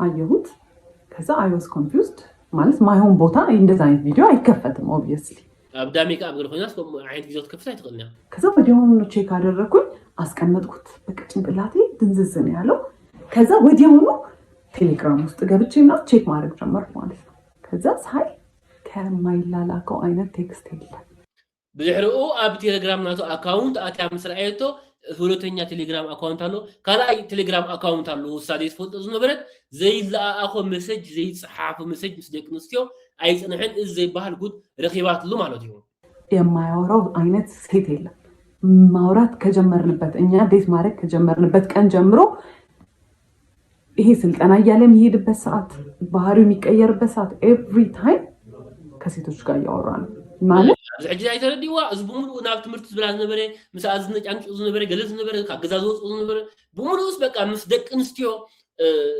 ይፅሓፍ ነይሩ በቃ ምስ ደቂ ኣንስትዮ ይርክብ ነይሩ እዚ ሕጂ ድሕሪ ሰሙን መርዓ እዚ ኩሉ ጉድ ፈይልጣ ዘላ ፍለርቴሽስ ነው በቃ መቼ ነው በዚህ ቻፓ ላይ የምትቀመጪብኝ መቼ ነው ይሄን የምናደርገው መቼ ነው ማገኘሽ አንቺን እንደመውደድ ቀላል ሆነብሽ ሁሉንም ነገር መውደድ ማለት ፉል ኦን ፍለርቲንግ ፉል ኦን ቺቲንግ ማለት ነው እና throughout the whole እንትን ቺት እያደረገ ነው እና እነዛ ባህሪዎች እኔ አላቅም ለምን እንደሆነ እንደዛ ማለት ከዛ I find out ቺት እያደረገ እንደነበረ ማለት ነው ከዛ አየሁት ገባሁኝ እኛ ቤት ነበሩ እነሱ ዲኮር እየሰሩ ነበረ ለመልሱ ቀድሞ አይቼው ሊያናገረኝ ሲል ዝም በል እባክህ ምናምን ብዬ ትቼው ሄድኩኝ። ከዛ ቤት ገባን ማታ። ከዛ ኮንፊርም ስላላረኩኝ በስተክክል የቪዲዮውን ነገር እርግጠኛ ስላልነበርኩኝ ብዙ ነገር ማውራት አልፈለኩም። በቃ I was so exhausted። ከዛ ጠዋቱን የመጋረጃ ብረት ግዛ ብዬ ላኩትና ሲሄድ ስልኩን ከፍቼ ሪስቶር ሳደርገው የገባው ካሜራ ውስጥ ነው። መቼ ነው ቺት ሲያደርግ የነበረው? ያን ቀረጽ የነበረው ሰርጉ እሑድ ከነበረ ዓርብ ዕለት ነው የተቀረጸ ያንን ቪዲዮ ከነሰዓቱ ከነምኑ ነው የሚያስቀምጠው። እሺ ብድሕሮ ገዛም ሰዓቱ ተጸሚማ ተጻዊራ ስቂላ ገዛም ሰዓቱ ብምልኡ ክትፍትሽ ጀሚራ ኣብ ሞባይል ማለት እዩ ስወፀ በቃ እቲ እሳ መዓልቲ መርዓ ድሮ መርዓ ገለ እሳ ናይ መርዓ ክስርዕ ከላ ዳስ ገለስ በቃ እሱ ምስካል ደቂ ኣንስትዮ ዝዓብድ ነይሩ ምስካል እጓል ይሽርሙት ነይሩ አየሁት። ከዛ ቪዲዮንም ያው በጣም የዘገነነኝ ሳየው በቃ እሱ ነው ከሴትዮዋ ጋር። ከዛ ሲመጣ ምንድነው አልኩት። ገና ሲገባ ምን አለች? ለምንድነው ስልክ የምትነኪው ነው ያለ። ለምን ስልኬን ትነኪያለሽ? እና ጎረቤት ነው ይሰማል። ለምን ትጮያለሽ? በቃ ብድሕሪኡ ዓሲላ ክዛረቡ ጀመረ። ስለምንታይ ስልከይ ትኸፍቲ? ስለምንታይ ሞባይለይ ትኸፍቲ? ስለምንታይ በቃ ዓዓይ ትብል ሰብ ከይሰምዕ። ከዛ በቃ ከሰው ጋር ተነጋግራችሁ በምን ብላችሁ ተነጋግራችሁ ትግባባላችሁ። ከዛ አይ ክራይድ ምንም በቃ ምንም ብለው አያምንም። ለምን ካሜራ ውስጥ ገባ አላውቅም። እኔ ቴሌግራም ላይ ያገኘሁት ነው የሚለኝ ማለት ነው። ከዛ ትቼ ወጥቼ ቤት ሄጄ ካፌ ሄጄ ተቀመጥኩኝ። በቃ አልፈልግም አልኩኝ። ከዛ አይ ኮልድ ማይ ሲስተር ነገርኳት። ከዛ አይዞሽ በቃ ምናምን ነገር አለች። ምን እያደረጉ ነው ቤት ስላት ለመልሱ ወጥ ምናምን እየተሰራ ነው አለች። ፕላስ ድሕሪ ብርዓ ሰሙኒ ናይ መልሲ ገለ እንዳሰርሑ ከለው እዩ ዝመልሲ ዝበሃል ናይ ክስታይ ማለት እዩ ተርዲኹም በቃ ንሓፍታ ደው ኢላ ነግራታ ሓፍት እንዳይገብርለው ስድራ ትብልታ በቃ ይዳለውለውን ውራ ኢላታ ማለት ነው። ከዛ አሁን ሰው ተጠርቷል፣ እየተደገሰ ነው ቤት። ምን ብዬ ነው ትቼ የምወጣው? ስለዚህ ከመይ ላይ ይኸውፅ ድሕሪ ሰሙኒ ዝኮን ዘሎ ከመይ ላይ ወፂ ይኸውፅ ይኽእል ከመይ ላይ ገዛ ገዚፍ ይኸውፅ ይኽእል። እዛ በቃ ተመልሼ ሄድኩኝ። ምንም አማራጭ የለኝም። ተመልሼ በቃ ላናገረው። ተጠቂ እሱ ሆነ። ሲጀመር ለምን ስልኬን ትነኪያለሽ? ይሄ የኔ አይደለም ምናምን ብሎ እንደ እብድ ማለት በቃ ብድሕሪ በቃ ክሳብ ክትዓብድ ትደሊ በቃ እሳ ከም በዳሊት ስለምንታይ ስልከይ ትኸፍቲ? ስለምንታይ ሞባይለይ ትኸፍቲ? ስኽ ከምዚ ቅደገለ በቃ እዚ ባህል ውርደት ከሱብኝ ማለት ነው። ስለዚህ ስለ ቴክስቶቹ ራሱ ማንሳት አልቻልኩም። ለምን ስልኬን ትነኪያለሽ ነው የመጀመሪያ ፖይንት። ከዛ በጣም ሲያለቅስ እሺ ይቅርታ ምናምን ብዬ በቃ ይቅርታ ጠይቄ አባባይ ሆንኩኝ። እኔ እቺ ተደርጎብኝ እኔ ሆኜ ተበዳዩ ይቅርታ ጠያቂው እኔ ሆንኩኝ ማለት ነው። ይቅርታ ጠይቀው ተይኝ እኔ ባንቺ ምክንያት ለምንድን ነው ምናምን አለና በቃ ተመሳሳይ ያለ ተሓይታቶ ድሕሪኡ ግደፊት ሓቅ በቃ እኔ በቃ ዓብዶ ክፅለልዶ ክምንትል ደብላ ምክንያቱ እንታይ እቲ ስድራ ይፅበየለው ያ ድሕሪ ሰሙን መርዓ ዝኽሉ ጉድ ረኺባ ኣብ ሞባይሉ እንተዳ ናብ ገዛ ተመሊሳሲ ስድራ እንታይ ክብሉ ስድራ ክሓፉ እዮም ገለታት ሕሰብዎ ወጣ። እንግዲህ ካሜራማኖች አሉ ምናምን እዛ በጣም ስናደድ ካሜራማን ታይ እባክሽ ተይ ምናምን ብሎ በዛው በቃ ተነሳን ፎቶ እና የመልሱ ፎቶ ወላ ስል ንኽሳል ናይት መልሲ በቃ ገዲፎን ዝወፃም የኔ 80% የኔ ነው 20% ነው ከሱ ጋር ያለው ማለት ነው። 80% በእናት ሳያቶ 20% ገለ ምስል ሳይላ እኔ እንደ ሞዴል አንዴ ሳቂ የተባልኩ።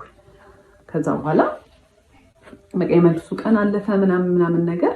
ከዛ በኋላ ይሄ ዋና ቢሄቪየሩ ወጣ። እስከዛሬ የነበረው was like 20% of his መጥፎ ቢሄቪየር ማለት ነው። ከዛ በኋላ ኤቭሪ ነገር ኮንትሮል ማድረግ ጀመረ። ኤቭሪ መተንፈስ እሱን አስፈቅጄ መሆን አለበት። ብድሕርዚ ትዝኸበ ዝበሃል ናቱ ባህሪ ክመፅ ጀሚሩ ወላታ ዘስተንፍሳ ኣንስ በቃ ብናቱ ፍቃድ ኮይና ኢላ በቃ ብጣዕሚ ከዋርዳን ዝምጥላን ክፀርፋን ኩሉ ነገር በቃ ዲክታተር ክኾነላ ትገዛ ያስታወስኩትና ማለት ነው። ሌላ የሚያደርገው ነገር ከኮንትሮል ከማድረግ ውጭ ምናምን ነገር የሆነ አርጊመንት ውስጥ ከገባን የሆነ እየተጨቃጨቅን ከሆነና መኪና ውስጥ ከሆነን ማለት ነው በጣም በስፒድ መንዳትና የሆነ በቃ ሊጋጭ እየመሰለ ማቆም አይነት ነገር በቃ የፈራርሓ ኣብ ትሕቲ ቁፅሪ እትዋ ወላ መኪና እንዳዘወሩ ከሉስ መኪና እንዳዘወሩ ከሉ እንተዳ ቀይቃ ከፊታ ወይቱ አይቆም በቃ ታ መኪና ብጣዕሚ ይዙራ ሰኻ ፈሪሓ ቅስበይላት በክት ነብዕ ገለ በቃ ሰኻ ያጀምሩ አላ አይደለ እንደዛ ያደረገ ያስፈራራኝ ነበር። በቃ የፈራርሓ ከዛ በጣም እየባሰ ሲመጣ በቃ የሆነ ሰዓት ላይ በጣም በቃ ካይምሮ በላይ ማለት እንገባለን አይደል ሱቅ። እኔ በዛ ሰዓት ብዙም ሱቅ መግባት ምናምን አቁሜያለሁ። ቢካዝ በቃ እኔ ነግሬዋለሁ፣ እኔ ኢንትረስትድ አይደለሁም፣ ይሄን ስራ ለአንተ ብዬ ነው ብዬዋለሁ። ሰው ተቀጥሯል ሱቅ በማንኛውም ሰዓት ብንገባ ማለት ነው።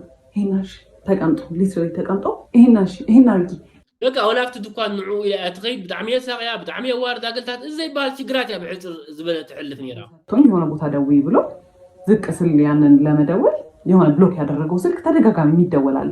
ማናት አልኩት አላ ተደጋጋሚ ዝድውለው ቴሌፎን አለው ምን ያይልዋ ምን ያላቱ አይፈልጥኝ ይለዋ ማለት ንገረኝ ማናት አልኩት።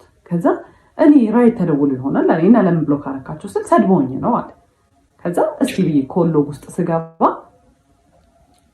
ማታ እኔ ቤት መጥቼ ያደርኩበት በአንድ ቀን ለሊቱን ሲያወራን ያደረው። ከዛ ማናት አልኩት።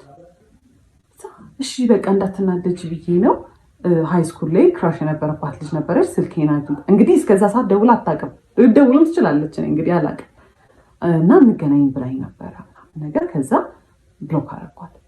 ማታ ሲያወራት ነው ያደረው አንድ ቀን ኦኬ አጂ ምን ላይ ተቀላ ዘሐደረ ጓልያ ኔራ ብሎክ ሂሉ አይ ብሎክ ዝብልካ ያውጥ ምትደጋጋሚ ይዱል ከም ዘሎ ዕብረካዩ መዲያም ፈሎታ انا ሃይ ስኩል ማሓዛይዶ ክራሽይዶ ገለ በቃ ዘየለ ኣብዚ ሕጂና ታጉድለት እንዲ ዝኩል እንዳራአይት ምሻሎ ፍላጂ ሕርት መርዓ አንሳጥኒ ሓስ ገለ ገረ አሽት ትሉ ኔራዋ እንደና እንደዚህ ስልክ አግኝቼ ከዛ በኋላ ማናት አልኩት።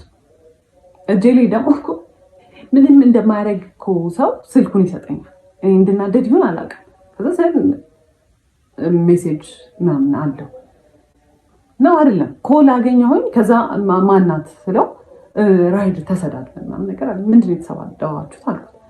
አይ እንደዚህ ብላኝ እንዲህ ብላኝ ምናምን ይለኛል። ከዛ እሺ እንደውልላት አልኩት። እኔ አላውቃትም አለኝ። ከዛ ደውለሽ ነበረ ምናምን ስለው ያወራን ነበር እኮ ሰሞኑን አለች። ማናት ስለው አላውቅም ነው የሚለው። በቃ ምስ ብዙሕ ደቅንስ ዝረኸብ ሳውን መንያት ብሎ ሓንሳብ ህንኪ ርእዮ ዝብላ ኖርማል ናይ ዩቲዩብ ዳንሳ ነርና ብላ በቃ ከምዚ ሓኪሟ ምሻሎ በቃ ድላዩ ገብራ ጀሚሩ ያ በጣም ተወትፉል ሰው ስለሆንኩኝ እንደኔ አይነት ምርጥ ሚስት ስለሌለ ትቼው ገባሁኝ ወደ ቤት። ለሆል መንገድ ደስ ብያለሁ ማለት ነው። እና ምን ያህል መንገድ በእግሬ እንደሄድኩኝ አላውቅም። ማለት እኔ ራሴን የማስብበት ልክ አለ። እኔ እንግዲህ ሳድግ እኔ ያደግኩበት መንገድ አለ። ኦብቪየስሊ በጣም የተማርኩ ሰው ነኝ። በጣም በቃ አነባለሁ፣ ምን እላለሁ፣ ለራሴ የምሰጠው ፐርሰፕሽን አለ። መኖር የምፈልገው አይነት ላይፍ አለ። እየኖርኩት ያለሁት ደግሞ ነገር አለ። የኔ ሪያሊቲ ደግሞ ሌላ ነው። እንደዛ ሁሉ መንገድ ድንዝዝ ብዬ እንደምንም ብዬ ቤት ገባሁኝ። ከዛ ቤት ገብቼ አለቀስኩኝ። ማፈቀ እያደረገ ያለው ነገር በእኔ ላይፍ እየተጫወተ ነው። ቢካዝ ያኔ ማለት ብዙሕ ተስፋ ዝነበረኒ ብዙሕ ራእይ ዝነበረኒ ዝተማሃርኩ ሰብ ብዙሕ ነገር ዝፈልጥ እየ ፅሙቕ ነብራ ሓዳር ክምስሊ ዝፍትን ዝነበርኩ ሰብ እየ። ግን በቃ ኣውጣወተ ላይ ጀሚሩ ድሕሪ በቃ ብክያት ኣብ ምሳል ኣገለ ኣውዲቑዋ እኔ እያወራሁኝ ነው አይደለም። ምን አልሽ ማለት ኦብቪየስ ናፍቲ ጥምት ታይልክ ይገርምላ ኦብቪየስ አድርጎታል። አዳት ፖይንት በጣም ኦብቪየስ አድርጎታል። በቃ እኔን የማይፈልገኝ ሴት የለም ነው የሚለው።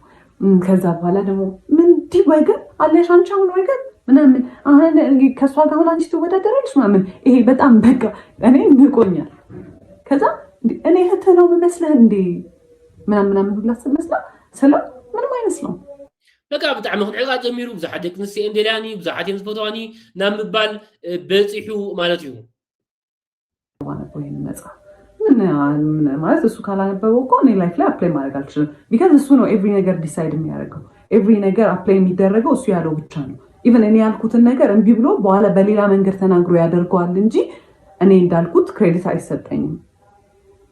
ከዛ ማይ ሰልፍ ስቲም ኤቭሪ ኮንፊደንስ እኔ በጣም ክሬቲቭ ነኝ ብዬ ማሰብ ሴትዮ ምንም ነገር ሲባል እሱ ከሰማ እሱ ካለ እሱ ከፈቀደ አይነት ሜንታሊቲ እየመጣ መጣ ማለት ነው። ከዛ ይሄንን ነገር የሆነ ቀን እንደ ቀልድ ልሲስተር ነገርኳት። ከዛ ግራ ገባት። ለአባቴ ነገረችው። ከዛ አባቴ ሲያገኘኝ እንደኛ ላይፍ አድርጎ ሳይሆን ስለሌሎች ሰዎች እንደሚያወራ አድርጎ እንደዚህ መሆን ከጀመረ እኔ እኮ ማድረገው ነገር ጥቅም የለውም ብሎ እኮ ካሰበ የሆነ ሰው በቃ ሞተ ማለት ነው። በህይወት እኮ አይደለም ዝም ብሎ የተነፈሳል እንጂ ምናምን ሲል እውነቱን እኮ ነው ምናምን ኣብዚ ሕጂ ሓፍታም ነገርታ ሓፍታ ንባኣ ነጊራቶ ኣባኣ እዩ ሽዑ ሙሉእ ኣብ ጎድና ኮይኑ ክድግፋ ብዙሕ ኣብነት ገይሩ ክርዳኣ ከይሓረቐ ተረጋጊኡ ናብ ቀልባ ክመልሳ ጀሚሩ ባይ ዘ ወይ ፊዚክሊ እንደዛ ፊት ሰው ምናምን ነገር አለ ሶ ስኪኒ ላይክ አውት ፓወር አድርገዋለሁ ማለት እኔ ላርግብል ማለት ነው። ግን ስኬሪ የሆነ ነው የሚመጣው at the end of the day እና ቃል በቃል አንቺ የኔ በታችን ነሽ ምናምን ነገር ማለት ጀምሩ በዛ ሰዓት ማለት ነው። ከዛ ሁለቴ ነው እንግዲህ ሶስተኛ ጊዜ when I tried to leave ቤት ውስጥ ነበርን። በጣም ስካሌት አድርጓል።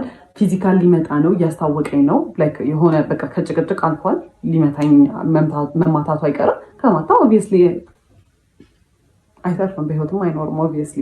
ከዛ አየሁኝ ኦኬ አም ገና ሊቭ ዜን እንደዚህ ሆነ የምታስበው የምር ህይወታችን አፍ ላይ የምታስበው ህይወታችን ነሽ አንቺ ከኔ ዝቅተኛ ነሽ እኔ ካንቺ ተሻልኩ ነኝ ምናምን ነገር አለች። እኔ እኮ የበላይ ነኝ ላኩ አይደለም እኮ እያልኩ ያለው። ከዛ when I tried to leave ቆልፎብኝ በር መሳቅ ጀመረ። የትም አትሄጂ ተረጋጊ፣ የትም አትሄጂ ምናምን ነው የሚለው ማለት ነው። ማዓቱ ዓፂ ናብ ዝኾነ ይትኸድም ገለ ይዝላ ብጣዕሚ ከም ዝናሳ ብዛዕሚ ሞራላ ከም ዝትብራ ገለ አደጋገም ዘርዘላ የሆነ ሰዓት ላይ ዲሳይድ አደረኩኝ አምደን ላይክ ሊትራሊ እንዲህ ቃል በቃል ያደረገው እንደዚህ የመጨረሻ ተስፋ ያስቆርጠኝ የሚለው ነገር የለም። በጣም ብዙ ነገር ተደራርቧል። ከዛ እየገባኝ መጣ ሌላ ሰው ይሄን ላይፍ እየኖረባል ወይ በጣም አዝንላቸዋለሁ ወይ ደግሞ ምን አይነት ደደቦች ናቸው ብዬ እንትንላቸዋለሁ። ኣብዚ ሕጂ ላ እዚ ንዓይ ዘጋጥመኒ ንኻልእ ሰባት ዘጋጥሞ እንታይ ዓይነት ሕማቃት እዮም እንታይ ዓይነት ዘይሓስቡ እዮም ማለት ከምዚ ከምኡ ኢለን ምስኡ ዝነብር ኣይደስ ምስ ደቂ ኣንስትዮ ተጎረምኩ ንዓይ ግን ኣይርዳእኒ ነይሩ ድሓር ከዓ ተቋፂርኒ መሊቕኒ ኣት ዘላ ሓደ መዓልቲ ግን በቃ ተዋሂሉ በቃ ኣብ ርእሳ ምስ በፅሐ እንታይ እየ ዝገብር ዘለኹ ትብል ጀሚራ ኤቭሪ ነገር ሞክር ነበረ። በቃ እያንዳንዱ ነገር ላይ እናውራ። ምንድን ያስደበረ ለምንድን እንደዚህ ያደረከው ለምን እንደዚህ ብናደርገው ይሻላል እንደዛ ስል ትራስት ትሪገር ሚ አልፈልግም ማውራት እንደው ምናምን ወይ ደግሞ ፍኒ ሰልችቶኛል ካንቺ ጋር በቃ ብጣዕሚ እየ ዝመስል እንታይ ይፅገምካ ንራዳ ሽግርና እንታይ ያጋጢሙካ ገለ ክብሎ ከለኹስ በቃ አሰልችኽኒ ገለ ይዝብለኒ ማለት ነው። የምር የዛን ሰሞን ማደርገው በሙላ ማልቀስ ብቻ ነበር። ኤቭሪዌር ሪፍሌክሽን ኢንሳይው በመኪና በኩል አይወሳድ አክቹሊ ሳድ እስካሁን በሆነ ኖሮ እዛ ይሄ ፊት እንዲህ አልነበረም የሚሆነው። በቃ ቀጣሊያት ነብዕ ኒራ ቀጣሊያት በክ ኒራ ዝሙሉስ በቃ ናይ ንባዓት ምልክት ኒሩ ክሳብ ሕጂ ምስ ነርት ዝኮን ዝሙሉ ገለ ናይ ንባዓት ምልክት መሃሉ ያት ዘላ ነበር ማውጣ። ከዛ ሰልፈርት ጀመርኩኝ ምናምን በቃ ላይክ ይሄ በጣም ዊርድ እየሆነ መጣ። ከዛ በኋላ የእሱን ኢነርጂ ማስቀመጥ ጀመርኩኝ። ተስፋ ከቆረጥኩ በኋላ እሷ ያወራማ አምና ገና ኢኒሼት ማውራት ዝም ከዛ በጣም የራሱን ኢነርጂ መልሼ መስጠት ስጀምር የሆነ ወርድ ነገር ይሆናል። ግን ናርሲስት ነው at the end of the day ላይክ መሸነፍ አይፈልግም ኦብቪየስሊ። እኔ ማዘን የሚያስደስተው ሰው ነው። በቃ ናርሲስት ክሳዓር እውን አይደልን እሳ ክትሕጎስ አይደልን ድሕሪ በቃ እሳት ተጥፎ ንብረት ሰዓት ዛረቦ ንብረት ገለ በቃ ተዘርባ ክትቋርጡ ጀሚራ በኋላ ምን ያደርጋል የሆነ ቀን ቤተሰቦች የሆነ ለቅሶ አለ እዛ መሄድ አለብን ምናምን ነገር አሉ። ሲመጣ ማታውን ነገ ሄዳለሁ ለቅሶ ብዬ ነገርኩት። ማስፈቀድ ራሱ አይደለም። ከዛ በኋላ አልፈለገም። ጠዋት ተነሳሁኝ እና ሱቅ እንሂድ አለኝ ኮፊ ሃውስ። ከዛ እሺ ብዬ ሄድኩኝ። ከዛ እስኪመጡ ድረስ በቃ ነጠላዬን ሻርፔን ይዣለሁ ምናምን ነገር። ከዛ ዳይኮልድ እየደረስን ነው ምናምን ነገር ብሎ ከዛ ልሄድ ነው አልኩት። ከዛ እኔ ቀበሌ እንድንሄድ ፈልጌያለሁ እኮ ምናምን ነገር አለኝ። አይ እኔ መሄድ አልችልም ቀበሌ እየመጡ ነው አልኩት። ከዛ እሺ አለና ቀበሌ ተሰዳድቦ ከሰዎቹ ጋር የግብር እንትናችንን አበላሽቶብናል። ኦኬ እሷ ምስ ቤተሰባ ቆፅራ ነይርዋ ናብ ተቆድና ቤተሰባ ማለት ምስ ቤተሰባ ኮይና ትበፅሖ ናብ ልቕሶ ቤት ናብኡ ከይድና ዳራት ኩላ እሱ ናብ ቀበሌ ክንከይድና ኢልዋ ናብ ቤት ፅሕፈት ማለት እዩ። ምክንያቱም ገለ ናይ ግብሪ ዘበላሸው ነይሩ እና ማለት ነው ድጋሚ መተን እንገምታለን ብለዋል። በጣም ተሰዳድቦ በማይረባው ሁኔታ ተሰዳድቦ ማለት አላስፈላጊ የሆነ ስድብ ተሳድቦ የገመቱትን ግምት ድጋሚ መተን እንገምታለን ብለዋል። እነሱም ያው ፓወራቸው እንዴት እንደሆነ መጠቀም ይፈልጉት። ከዛ በኋላ ያመጡት ግብር was ridiculous እኛ መክፈል ከምንችለው በላይ ተጣልቶ ማለት ነው። ከዛ በኋላ ሄደን እንጠይቅ ያለው ለስተባሰም ብዙ ግብር ምጥም ገንዘብ ዝከፈል እሱንም ሆኖ ነው። ከዛ እነሱ ሳይደርሱ እሱ ደርሶ መጣና ምንድነው አልኩት። ልጠይቅ ነበር ስለው አልገባኝም አስረጅኝላት ነበር አለ። እሺ ምን አለች ስለው ተጽፎልሃል በስልክ ተልኮልሃል እሱን ክፈል ብላኝ ሄደች አለ።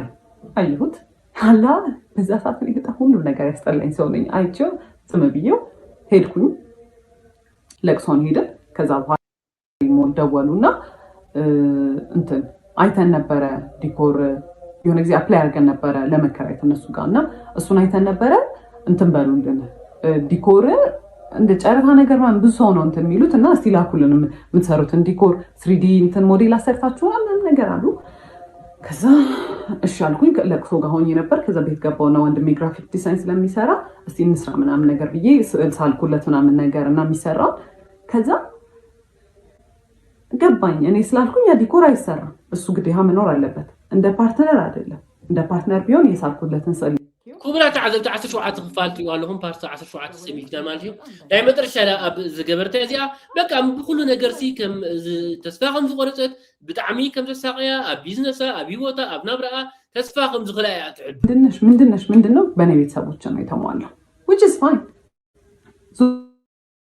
ለኩም ለሰርግ የመጣው ሰው ብዛት ማለት ነው like 600 ሰው ነው ብያችኋለሁ 500 ሰው በእኛ በኩል ነው 100 ሰው በእኛ በኩል ነውና ኤቭሪ ስጦታ የመጣው ለቤት ዕቃ በእኛ ቤተሰብ በኩል ምንም አልመሰለኝም። like እኔ የራሴን ይዤ መውጣቴን ብቻ ነው ያሰብኩት። ልብሴን እንኳን አልያዝኩም።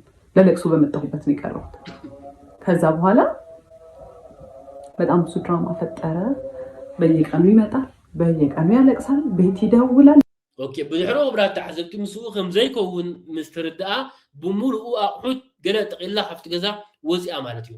እቲ ኣብ መርዓኣ ዝነበረ ህያብ ዝተዋሃበቶ ብምሉእ ቤተሰባ የማምፂኦምላ ጊፍት ቤተሰባ ኣምፂኦምላ ዳርጋ እቲ ገዛ ብምሉእ ኣቑሑት ናታ እዩ።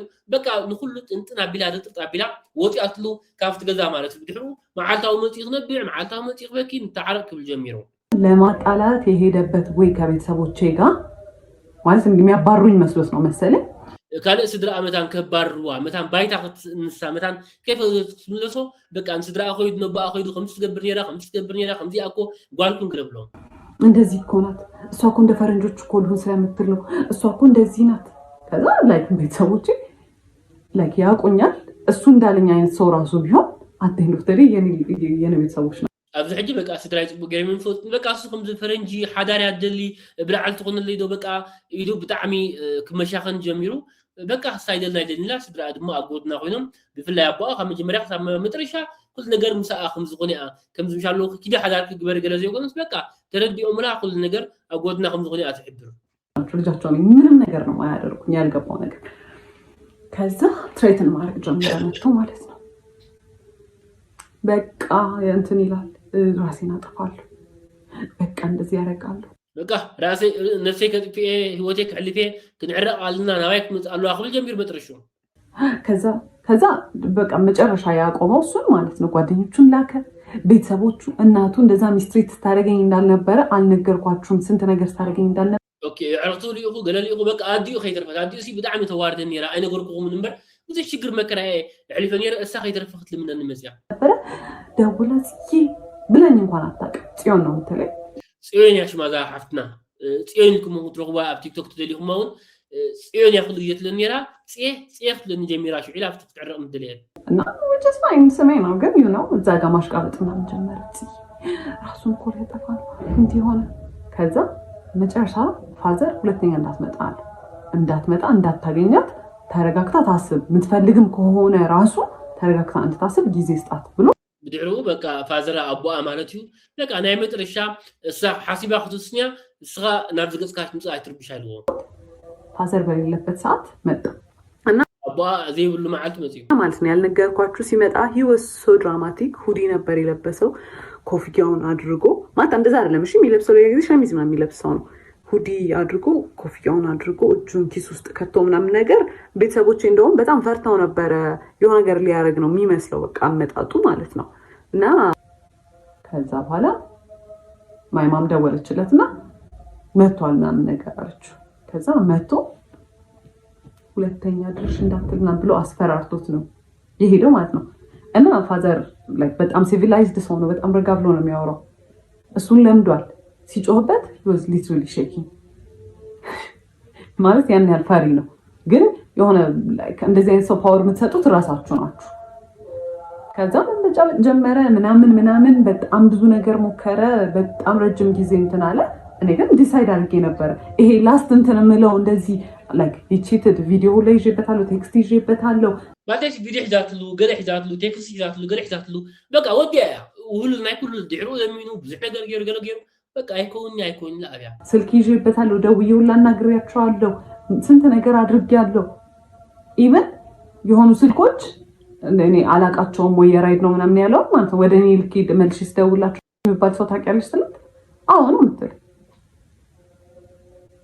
እና ስንት ነገር አግኝቼ ምንም ዲሳይድ አላደረኩም። እና አንዳንዴ ይገርማል። በቃ የመጨረሻ እንትናችሁ ሊሚታችሁ ላይ ስትደርሱ ጥሩ ነገር ናችሁ የምትገፋችሁ።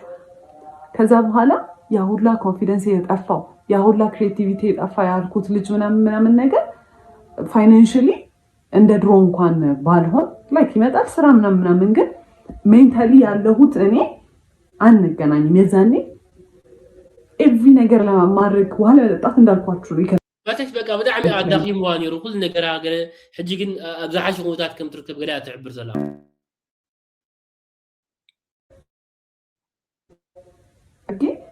ማለት ኢትስ ቢን 2 years 2 ዓመት ሆኗል። ያ ነገር ከተፈጠረ ከተፋታን ምናምን ነገር ጥዬ ከወጣሁ በ2 ዓመት ውስጥ አይ ቶክ ማይ ታይም በጣም ሂል ለማድረግ ማለት በጣም ኤቭሪ ነገር ነበር ትሪገር የሚያደርገኝ ቤት ውስጥ ሁላ ኦኬ ሕጂ ካብ ዝፋልዩ 2 ዓመት ገርማሉ ትምስኡን ብዙሕ ነገር ተሳቀያ ሕጂ ሲ በቃ ብሻሎ ኩል ነገር ሰላም ከም ዘሎ ያትሕብር ዘላ ሰው ኢንቴንሽናሊ ያላደረገው ሁላ እኔን በቃ ትሪገር ለማድረግ ነበር የሚመስለኝ ምናምን ነገር አይ ቶክ ማይ ታይም። አሁን አንዴ ነው ዴት ለማድረግ የሞከርኩት እሱንም ወዲያው ነበረ አልሆነም እንትን ብየዋለሁ። ብቻዬን በጣም ደስተኛ ነኝ። በይና ሕጂ በጣም ሕጉስቲ ያ ኦብቪየስሊ የተሻለ ሰው ይመጣል ምናምን ግን ዝሓሸት ሰብ ዋዕንጎ ከመጪ ግን በቃ ሕጂ ሕጉስቲ የስርሑ አይ ዶንት ኢቨን ዋን ዴት በስተክል ማለት ነው።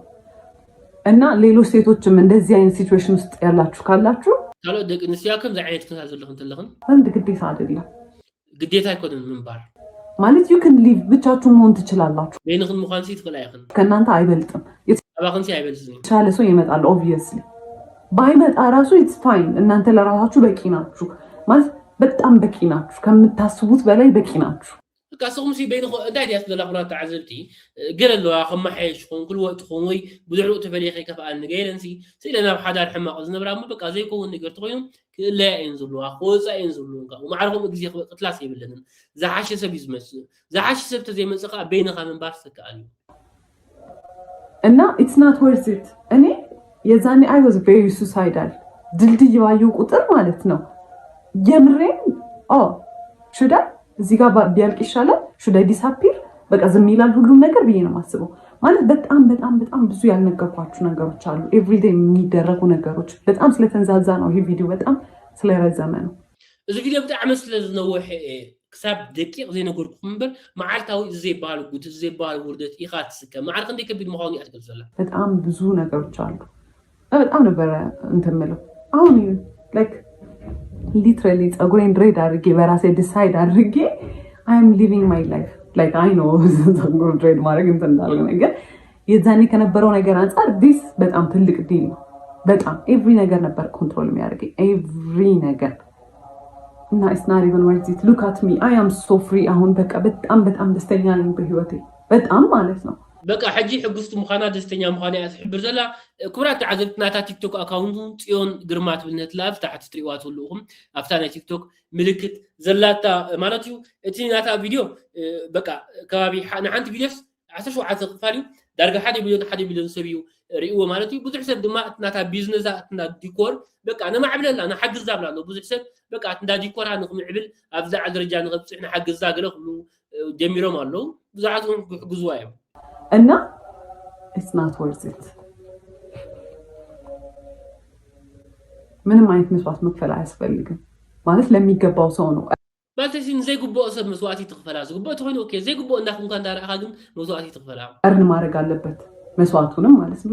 what is even መስዋዕት ከምትወዱ ሰው ጋር መኖር ነው አይደል? the whole point ትዳር ማለት ከሆነ ሰው ጋር በጣም ተዋዳችሁ ከዛ we should live together በቃ ብላችሁ አይደለ መብራጣፍ ያ ብዙኾነ ክቡራት ተዓዘብቲ ሓዳር ማለት ሲ ምስ ትፈቶ ሰብ ንምንባር እንዲ ንትፈቶ ሰብ ከዓ መስዋዕቲ ዋጋ ምኽፋል ፅቡቕ ግን ንከምዚ ዘይከውን ምዃኑ እንዳረኣኻ ማዕረ ከምዚ ግዜ ምቕታል ሲ ፅቡቕ ኣይኮነን እያ ትብል ዘላ 17 ክፋል እዚ ይመስል ምናልባት ኣብቲ ኣተረጓጉማ ኣንዊሕዮ ወይ ኣሕፂርዮ ተኮይነ ካልእ መዓልቲ ኣካል ምድባት ከመሓይሸ ናይ ሕጂ መደበይ ግን ሰዓትን ገለን ኮይና ኣብዚኣ ክውድእ ላይክ ኣይትረስዑ ስለቲ ኩሉ ግዜ ትከታተሉን እውን ብልቢኤ ዘመስግነኩም ኣይሳኣንና የቀኒለይ እንዳበልኪ ደጊሜ ብሩክ ሰንበት ብሩክ ናይ ዕረፍቲ ግዜ እግበሮ ማለት እዩ። ካልእ ምናልባት ክትሪእዋ ተይትኹም ግን ናታ ቲክቶክ ኣበይ ምዃኑ ሓቢረኩም ስለ ዘለኹም ኣብ ቲክቶካ ክትሪእዎ ትኽእልኹም كبرات تعزب تريوا كلها بحد ترجمية ولا عنتي أيترفكون زيادة مثلنا إذا حفتنا مالتي حجكوا بزح سبك حجزاي بزح سبك دقفايو كان مستودكن ولا عن تركب كم زي بالله حجة أبناتها بيزنس معباي أبن بسا معباي كم زل حابيرا دعوا الصوب زي كذا لمينو بقى قوم كم زي المسفلت كم زجدة فيها حابيرا زلا مالتيو كان حابيرتها تلون بخالو تحسوا خمس أوكمي إذا حفتنا زانتان تاريخ ممكن زي مثل سلطلق جت كاتون دقيمة مسكن أيساننا يغني فرع في تأتبر حاط قبل تهدين كم قوي خاخي ساعات يابك مع تود خسادنا أيتها خاودنا هاي ما ناسنا لجلوت لنا ويلا وفيكم أتوبة لحم تقول تهدينكم قوي خمكم كندنا جي عد ما يهاكم أليان تولد السمانية دي قلوتكم ساعتكم يغني مني ناجي قلوتنا قلوتكم منيبوه قلوتكم منيبوه